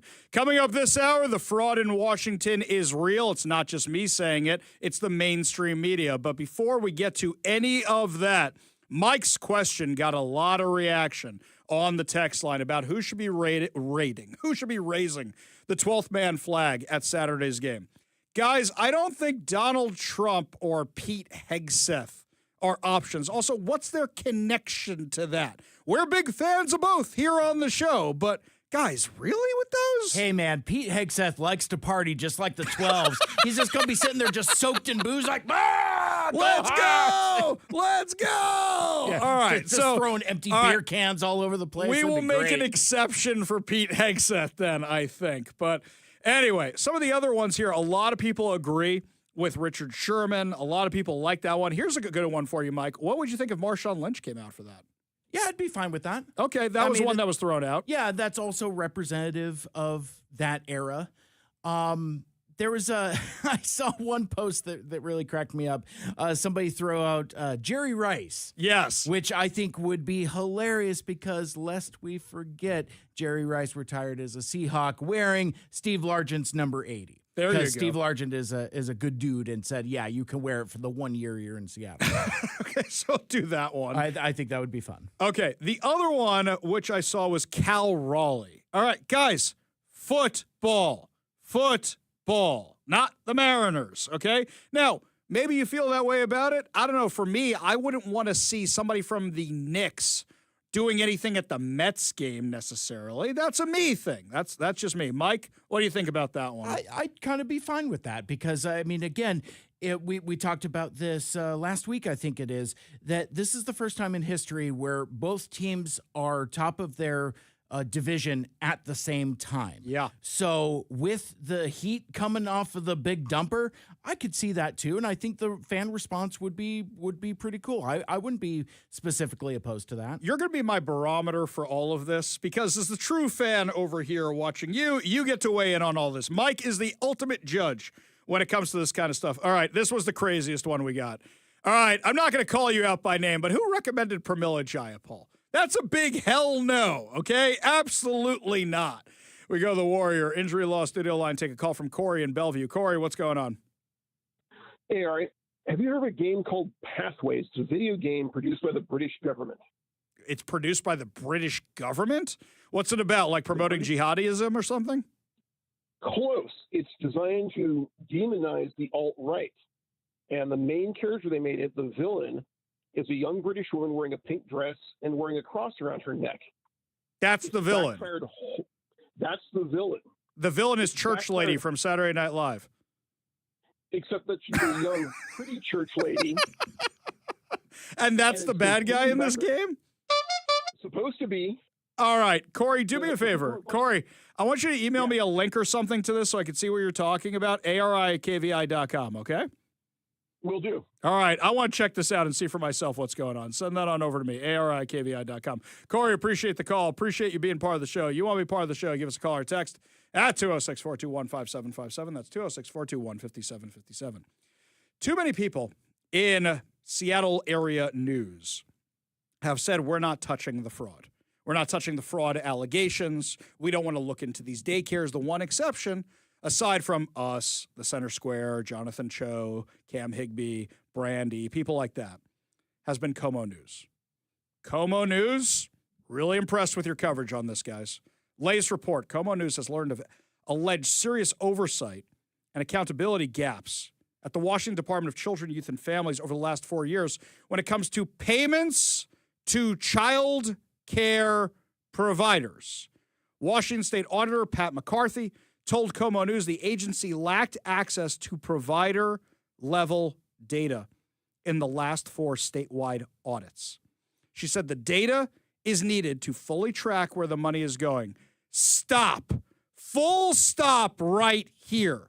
What have we heard from Lori Jenkins? What have we heard from Everybody from the Attorney General Nick Brown, from Turd Ferguson himself. Oh, there's so many safeguards in place. Nothing could ever happen. There's so many safeguards in place. There's no fraud. What have we heard from Katie Wilson? No fraud, no fraud, no fraud. Not even going to investigate it. There's so many safeguards in place. Isn't that what everybody has said? What this is saying, for those of you who don't speak auditor, they couldn't investigate whether there was fraud or not because they weren't given the data about payments that were made to providers, which means payments that were made to daycares. Full stop. How can you do an audit then? You're telling me for the last 4 years, you couldn't audit the data of where the money actually went. Right there is your smoking gun. No audit was done on that data. Why didn't DCYF provide the data? That's a very, very open, honest, fair question that should be answered. Would you bet after I'm done with the show today, questions going to the Attorney General's office, questions going to Bob Ferguson's office, questions going to Lori Jenkins's office, questions going to Katie Wilson's office, no audit was done? Mike, can you do me a favor? Can you check the website for the Washington State Auditor and see if we can get Pat McCarthy on the show? Odds are Bob Ferguson's going to lock this down, but I don't know if he can lock down an independent agency like that because I know we're on the blacklist for Bob Ferguson. Can you see if we can get Pat McCarthy on the show? I would love to interview Pat McCarthy and find out what the story is here. She said the data is needed to fully track where the money is going. So how can you do an audit when you don't have this information? According to Como News, this comes as concerns about child care funding made headlines in Washington State. The state auditor's office is currently auditing the Child Care and Development Fund, a $770 million program managed by the Department of Children, Youth, and Families that made payments to 7,400 child care providers in Washington the most recent fiscal year. Stop. The amount of information we're finding out here. Mike, do you recall off the top of your head how many audits they said they did of daycares last year? They said they did 1,400. They issued payments to 7,400. So you're telling me 6,000 daycares that received our taxpayer dollars were not audited. If you want the smoking gun, here it is. The audit was launched prior to the day daycare funding allegations that first surfaced in viral videos out of Minneapolis last month as expected to be completed sometime in March. They're not even looking for this stuff. Do you know how audits normally work? It's not like they're auditing up until the last minute. Now they're trying to figure out how to put it into a binder, how to staple it, how to process it, how to do the pretty graphics for it. That's what's going on right now. They already did the audit, which means they didn't have the information they needed for this audit. Didn't have the information at all. And that's assuming Bob Ferguson or anybody else isn't going to mess with the audit. There are no audit conclusions yet, but at this stage of the audit, McCarthy said the auditors have not seen any evidence of fraud. Stop. How do you know? How do you know if you haven't seen the payments to providers? How can you know if there's fraud or not?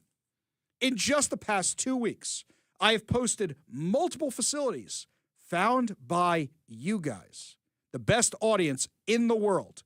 You guys have sent us some. By the way, there's a lot I don't post because we check it out and we find out there's no there. You have no idea how many of these things we've gone through and how many I still have to go through. One today, place gutted. Not even open for business according to Google Maps right now. Not even at the right location. In fact, that location now says it has a siding company and a taxi company. Did you see Nick Shirley's latest video out of Minneapolis that came out yesterday? It didn't get the same views that the first one did. They go into this one place that is supposedly getting money from the state, and guess what? It's a money wiring service. A money wiring service is getting money from the state for elder care and for transportation? That's what's going on? Tell me you're fraudulent without telling me you're fraudulent. The people there were not happy to see Nick Shirley at all. What do they start doing? Accusing him of racism and bigotry and all that. Give me a break. McCarthy said the agency remains on high risk and points to oversight gaps in the prior 4 fiscal years' audits. She noted that the fiscal year 24 audit questioned more than $400 million in federal program costs occurred. Quote, they are probably the most risky of all the departments in state government. Here's something else, by the way. Department of Children, Youth, and Families, we have literally done stories on dead children, on fraud, on scandal. These guys are worse than the King County Regional Homeless Authority in terms of scandal. It's been scandal and scandal and scandal and scandal. Why do you think this agency does auditing the best when kids literally die on their watch? I don't understand it. I don't understand how the Democrats think they can lie and get away with it. Now, here's something you need to know. Como News still leans left, but they smell something wrong here, and they smell a hot story. And they know that if they're the ones to break this, it will go viral nationally. It'll help their ratings, you name it, and then it's their story, and they get to carry it.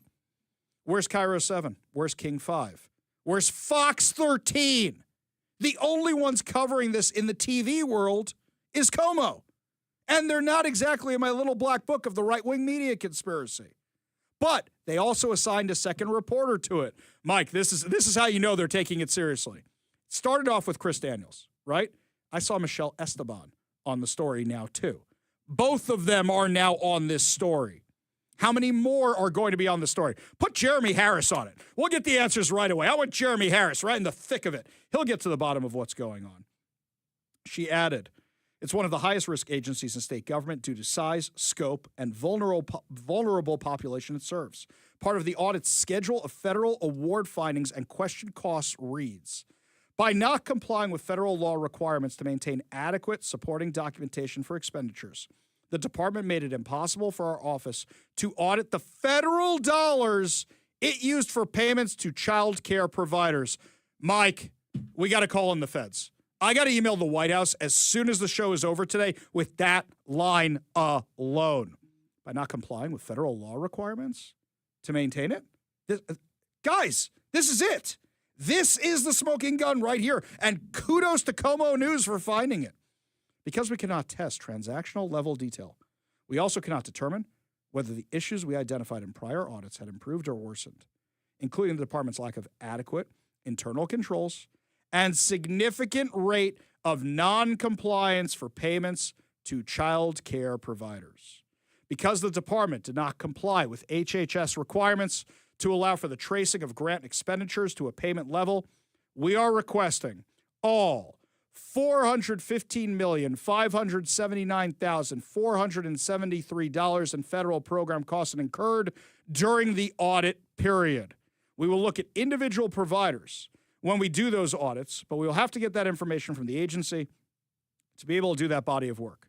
And we haven't been able to get that information the last 4 years. When asked directly whether the state knows if child care dollars are flowing properly, McCarthy deferred to DCYF, saying, I believe DCYF can speak to that. When asked about the auditor's finding, DCYF responded to Como News saying that is correct. While we have been consistently in compliance with federal requirements, DCYF took feedback from prior audits to change how we track payments to comply with the state auditor's recommendations. Hang on. How can you be in compliance if you're out of compliance? How can you be out of compliance when you're in compliance? My head's going to explode. So the auditor says you're not doing things right. You say you are doing things right. Give me a break. Give me a break. McCarthy said in the most recent audit, her staff noted a change. She said recent leadership changes could improve accountability. Could. With the new administration, and I'm talking about the new secretary at DSHS, DCYF Secretary Tana Sen. Oh, give me a break. And the governor of the state of Washington and his efforts on accountability for state agencies, we're seeing a change. Do you believe any of that right there? If Bob Ferguson was truly interested in seeing a change, they wouldn't have shut down the allegations so quickly.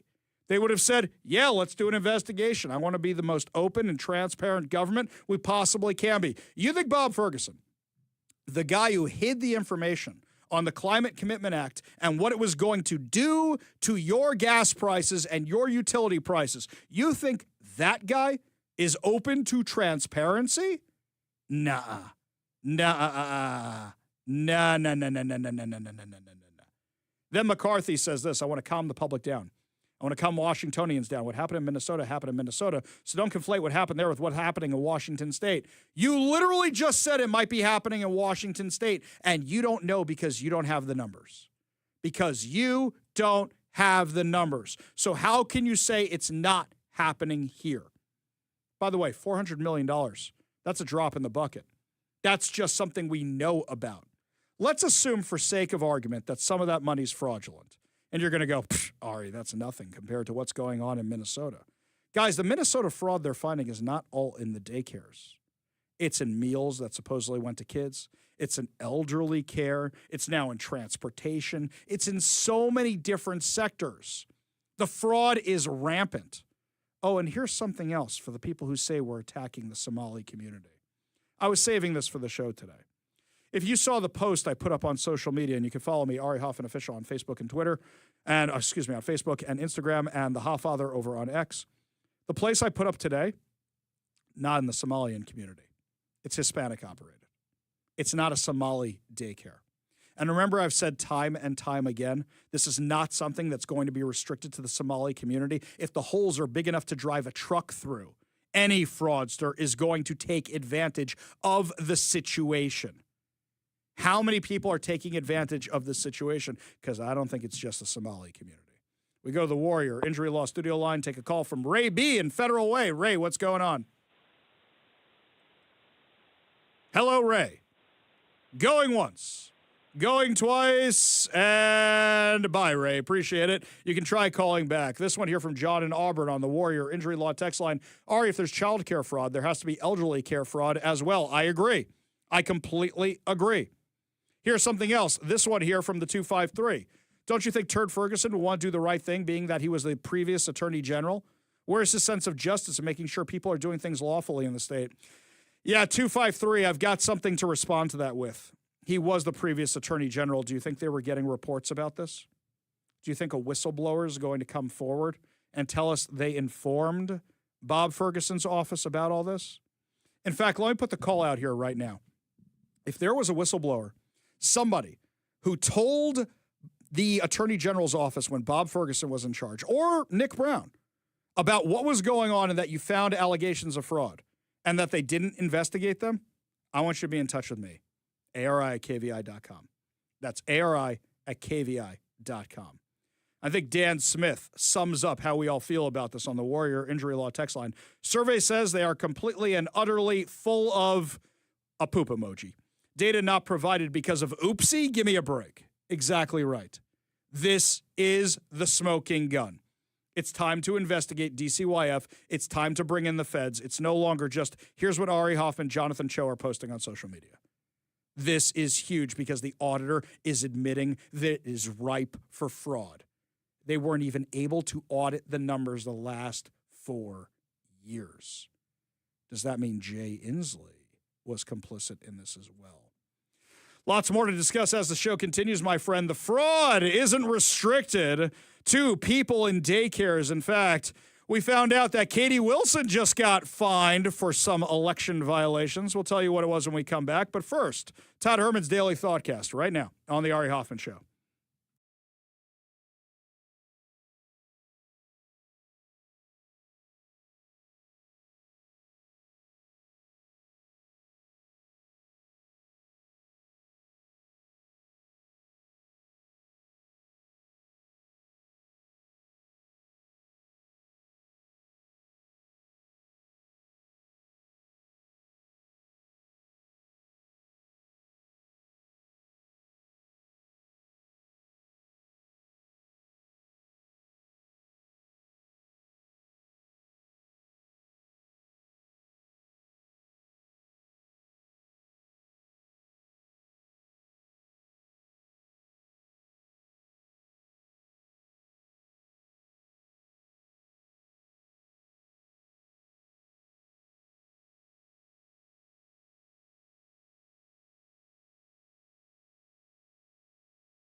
Welcome back to the Ari Hoffman Show. Just a reminder, download the KVI app and, of course, subscribe on whatever your preferred podcast platform is. While you're there, remember to rate and share so that way everybody else can find out how awesome the show is.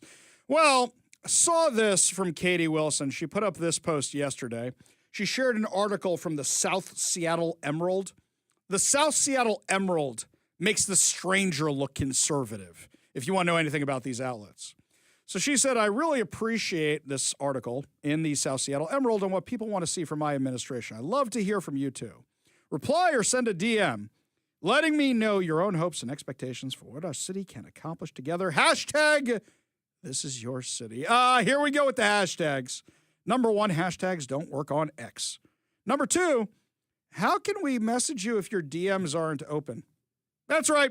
What? To see how this works, for those of you who don't social the media, what happens is you have the ability to say, I want people messaging me, or I don't want people messaging me. It's called open DMs or closed DMs. So when you say, reply or send me a DM, you can't send her a DM because they're not open. I don't think she really wants to hear from us. I think she's just doing that to virtual signal. I have an open door. It's closed. It's closed now, but it's open. Sometimes it's open. Occasionally it's open. We got an open door policy around here. Meanwhile, this story just made me giggle. Made me giggle for all the right reasons. Socialist Seattle Mayor Katie Wilson's campaign was fined by the Seattle Ethics and Elections Commission for failing to properly disclose more than $10,000 in campaign-related child care expenses. Expenses which were paid for by her parents while her husband was, by his own admission, voluntarily unemployed. So hang on a second here. Somebody saw that Katie Wilson did the interview with KUOW where she said, yeah, my parents are helping us live because my husband is voluntarily unemployed right now and they're paying our child care expenses. And then they went to the PDC, to the Public Disclosure Commission, and said, wait a minute, where are all these expenses from Mr. and Mrs. Wilson? I don't see any child care expenses. So is that a campaign contribution that you're not disclosing, especially when you say the child care is for while she's running for office? According to a formal enforcement letter, the Wilson for Mayor campaign failed to timely report in-kind contributions from Wilson's parents who covered child care expenses during the campaign. Because the contributions were not initially disclosed and exceeded Seattle's contribution limits, the commission imposed only a $250 civil penalty. All right, you're not allowed to give $10,000 to a campaign. That's the problem right here. You specifically said it was for the campaign. It's an in-kind donation, and $10,000 worth. That's very generous parents. That's very nice parents. That's lovely. They want to take care of their grandchild like that. It really, really is, but you have to disclose it. And guess what? I think the maximum allowed is what, like $1,000, $500 on a Seattle campaign these days? I have to double check. Definitely ain't $10,000. The campaign later amended its filings and refunded the portion of the child care payments that exceeded allowable limits. You mean 90% of it? While the fine itself was small, the ruling reinforces prior reporting about Wilson's reliance on family money while presenting herself as a struggling working-class candidate. Also, here's something else. You refunded the money with what? The campaign's over. The campaign's over. So that means you used campaign money to refund the money. Or did Katie Wilson say, well, now I'm making $230,000 a year at minimum before the benefits and anything else, so I could just pay my parents back for all of this? In October, KUOW reported that Wilson's parents, both professors in New York, were helping cover child care costs while her husband was voluntarily unemployed. Wilson simultaneously claimed she was running for mayor because she could barely afford to live in Seattle. Guess what? You don't have the right to live in Seattle if you can't afford the rent. Sure, I'd love to live on the water of Lake Washington. I can't afford that. Wilson, who dropped out of Oxford University just weeks before graduation, debt-free thanks to family funding, when not disclosed at the time how much she was receiving from her parents, and built a political persona centered on economic hardship despite a significant safety net. She told the outlet they sent me a check periodically to help with the child care expenses, acknowledging that she called the immense privilege of growing up in a secure academic household. Wilson told KUOW she cut herself off from her parents' money when she moved to Seattle in 2004, but later resumed taking parental checks to support her lifestyle and child care costs. Why didn't your husband get off his lazy behind and get a job. Oh, right. He's a communist. He's a socialist type who thinks everybody else should pay for him. He's probably thrilled. He's probably the one who's most thrilled. He doesn't have to get a job now because Katie Wilson's earning $230,000 a year. Despite branding herself as a voice for the downtrodden, her nonprofit, the Transit Riders Union, paid her nearly $73,000 in 2022, according to tax filings. Yet her city financial disclosure listed up to $100,000 in income for the same period. When asked by the outlet about the discrepancy, Wilson said it must be an error. As mayor, Wilson now makes in excess of $230,000 a year. The Ethics Commission letter noted that personal expenses paid for by a third party because of a campaign are considered campaign contributions under Seattle law and must be disclosed accordingly. And she didn't do it. Unfortunately, it's just a $250 fine, not much more else.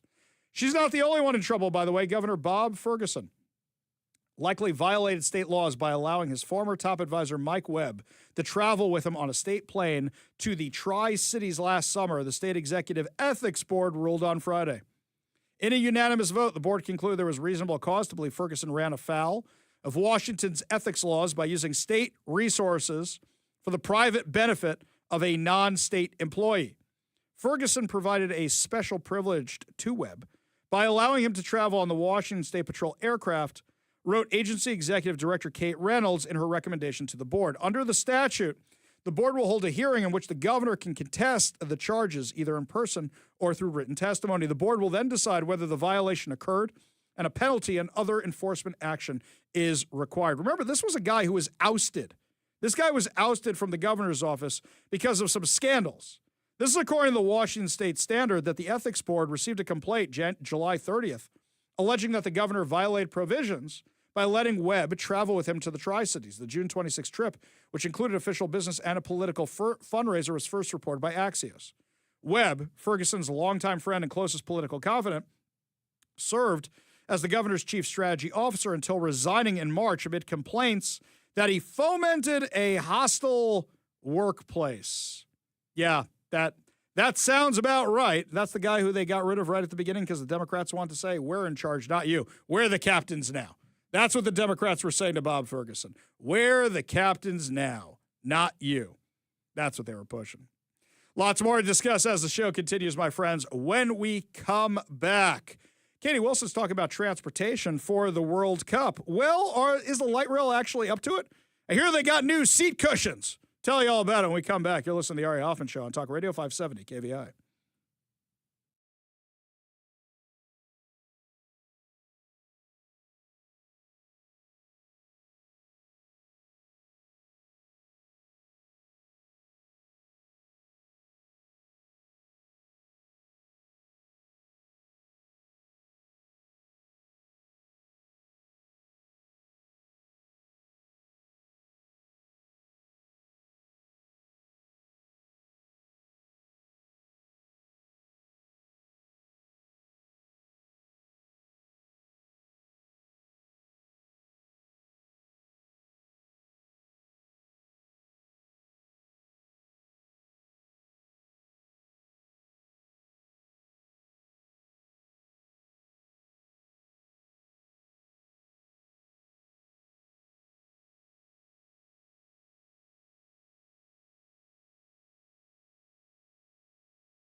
Welcome back to the Ari Hoffman Show. If you checked out the brand new KVI.com, got a whole bunch of articles up there that we haven't even done on the show yet, saving some of them for tomorrow. So if you want to see some of our content before we even do it live here on air, check out KVI.com. See articles from me, Mike, Zach, Phil, everything, lots of great stuff. And while you're there, remember to sign up to become a KVI Insider. That way you get emails and updates on everything going on here. FIFA said Wednesday it received more than 500 million ticket requests for this year's World Cup. According to Como News, soccer's organizing body said outside the host United States, Mexico, and Canada, the most requests were made by fans residing in Germany, England, Brazil, Spain, Portugal, Argentina, and Colombia. FIFA is asking up to $8,680 per ticket. Hey, is Zoran Mamdani still going to make that affordable for everybody? Is that how that's going to go on? Back in December during the draw, Seattle World Cup Organizing Committee President Peter Tomozawa said he was thrilled and that there would be a celebration of nations in January to honor the teams officially coming to Seattle. Oh, we're going to have a celebration of Iran, are we now? And Egypt. Yes. We'll bring out all the pride stuff for them. I hear they're really big on that for their specific game. After criticism, last month FIFA said it would offer $60 tickets for every game to the 48 national federations in the tournament, and the federations will decide how to distribute them to their fans who attended previous games. Ah, yes, for the common folk, we have 10 tickets here for you at $60 a pop. Yeah, okay. Now, what's funny to me is how are people going to get to the game? I think people who are paying $8,680 are not taking the light rail. Just a hunch. My guess is they can afford the gajillion dollars for parking they're going to charge down there in Soto. That's just a hunch that their limo drivers will figure it out. Just a guess. But I know Seattle. If I know Puget Sound, if I know Sound Transit, what they're going to do is they're going to say, hey, for everybody going to the World Cup, it's free. It's free today. Because they did that with the All-Star game. And they do it with New Year's every year. And they did it with Taylor Swift. So, sure, let's do it. It's free. Just go ahead. The agency with massive financial problems, we're just going to make the light rail free. No problem. And now they got some more bills to pay, by the way. I saw this press release was sent out, and I really wanted to make fun of it because basically what they're saying is more money down the toilet. Sound Transit is replacing fabric seats on the trains with vinyl after feedback from over 2,300 passengers. They started this like 2 summers ago when all the stabbings were going on and there was blood everywhere. And we said, well, of course, it makes it easier to clean. With all the problems you have in Seattle, whose dumb idea was it to put fabric seats on the light rail anyway? Remember the first problem we had before all the stabby McStabbersons? Was all the homeless people, they were getting bed bugs on the light rail. Now, I guess blood is really hard to get out of the fabric. Maybe meth residue is really hard to get out of the fabric. Fentanyl residue. It'll come off easier on the vinyl. You know, you guys could just on plastic seats like they do on the New York City subways and other subways around the world and solve this problem. The change is expected to improve cleanliness as vinyl seats require only a disinfectant and a cloth for cleaning, unlike the fabric seats that need steam cleaning or replacement altogether when heavily soiled. Oh, isn't that a nice way to say some homeless guy soiled the light rail seats? Isn't that such a nice way to say it? They say the new seats are comfier, they're cleaner, they're easier to manage, and they're also going to be more durable, said a Sound Transit spokesperson. Yeah, how much did they cost? This was an unexpected cost, but anybody who's got half a brain should have seen this one coming. The switch to vinyl cuts labor time per vehicle by 12.5%, according to Sound Transit. How much did they cost? Sindel Huerta, who rides the light rail weekly, told Como News, I think it's great that it'll save a lot of money because instead they can be used for other repairs and continuously improve the light rail system. Really, how much did it cost? In a fall 2023 survey, Sound Transit said vinyl seats earned a higher rating across every category, with an average satisfaction score of 4.06 out of 5, compared to 3.08 for the cloth seats. I think the reason they're not getting a higher thing is because you don't know what's on that vinyl or what's on that cloth. Passengers will see more vinyl seats rolled out over the next few months. Some trains have new seats on the 2 line between Bellevue and Redmond. The move comes as Sound Transit faces a $30 billion budget construction shortfall due to increased inflation, interest rates, and tariffs. No, it's also because you guys took so long to do it. Things get more expensive over time. How many years are we behind schedule? How many decades are we behind schedule at this point? Because it sounds like we're pretty far behind. That's just me off the top of my head, but I know we're pretty far behind on all that. Here's another one right here. Seattle-Tacoma International Airport, according to Axios, is urging people to call the airport C for short instead of SeaTac. But according to Axios, who actually does that? Definitely not us. The mini debate over the airport nickname reflects a broader Seattle tension. As the region increasingly markets itself as a global destination, locals like us may not be fully on board. I'm reading from Axios here.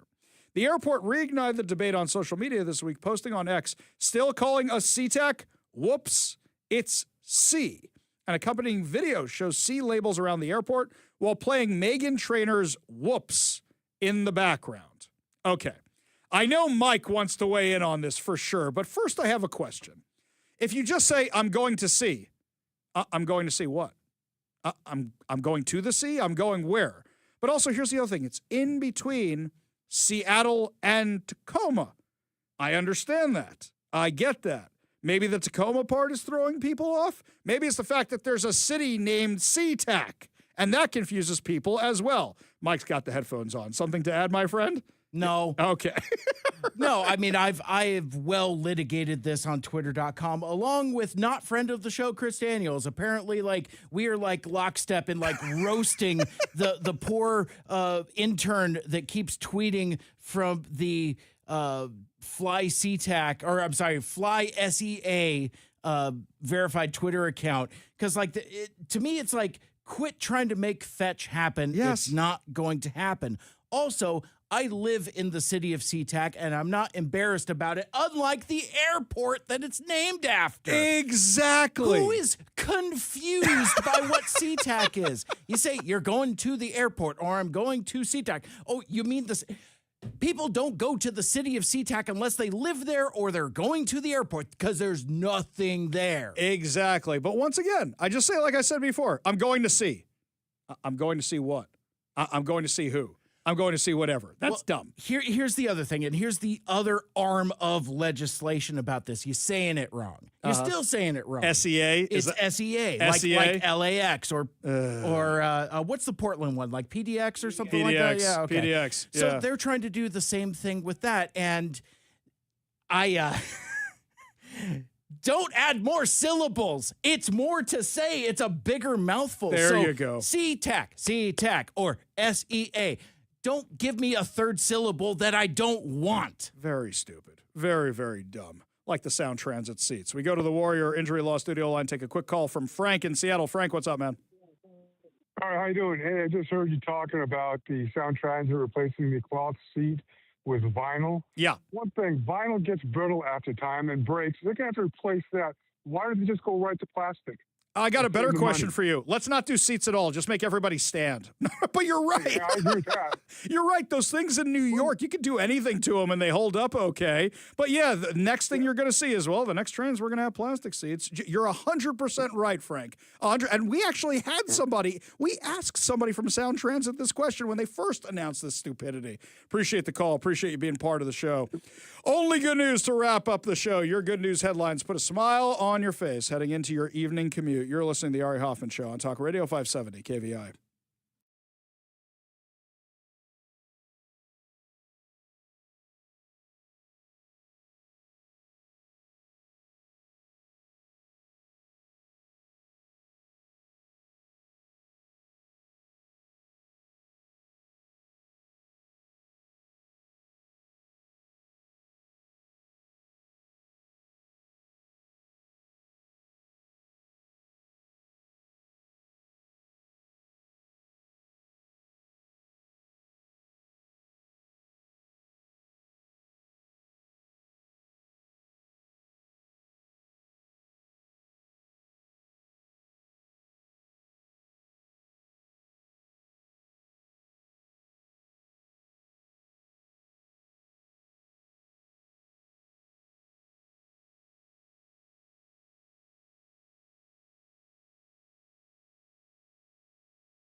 Only good news to wrap up another amazing episode of the Ari Hoffman Show right here on Talk Radio 570 KVI.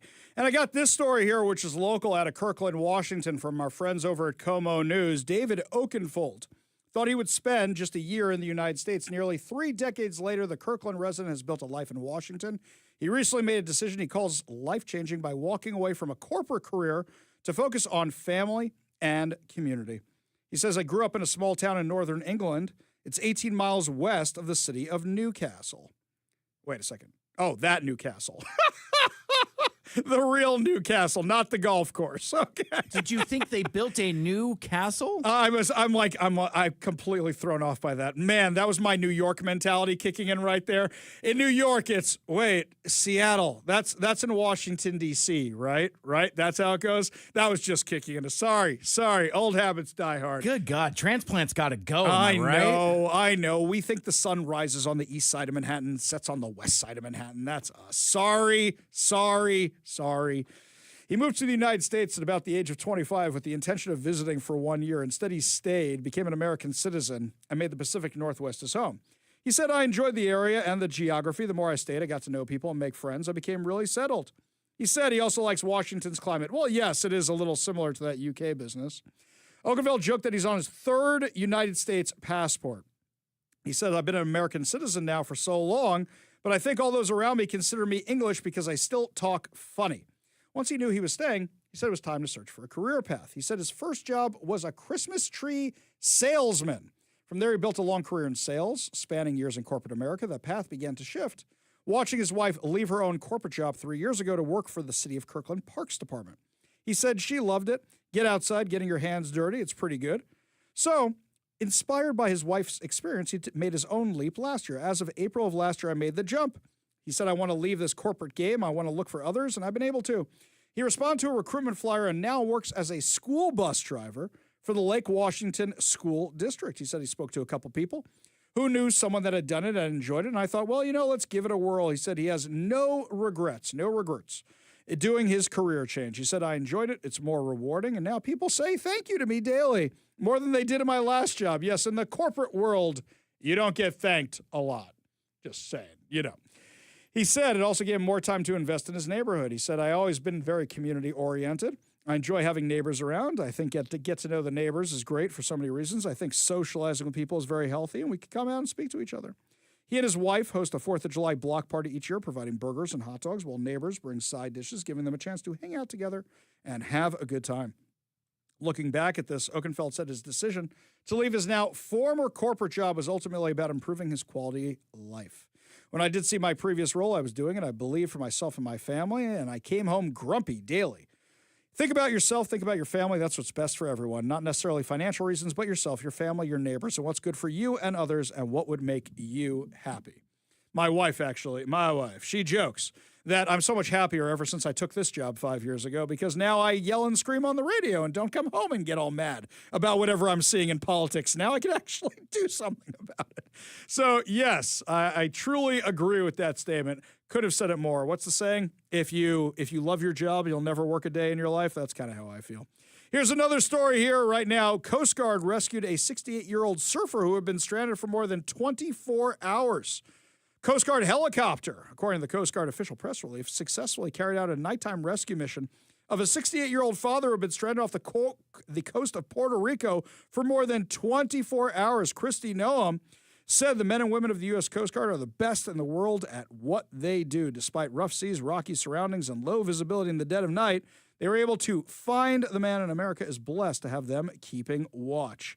Apparently, the man had some trouble out there because nobody knew where he was. Apparently just got carried away by the waves. They launched a Jayhawk helicopter from Coast Guard Air Station Boroquin on the island's northwestern course to conduct searches and shoreline offshore of the area, and were able to spot him. He was next to a surfboard, and you never know what sharks might find appetizing out there. So kudos to the U.S. Coast Guard for that amazing rescue that they did. Well, my friends, that's going to do it for us today. But fear not, we will be back tomorrow with more insane stories and more exciting guests and more good news stories. You've been listening to The Ari Hoffman Show on Talk Radio 570 KVI.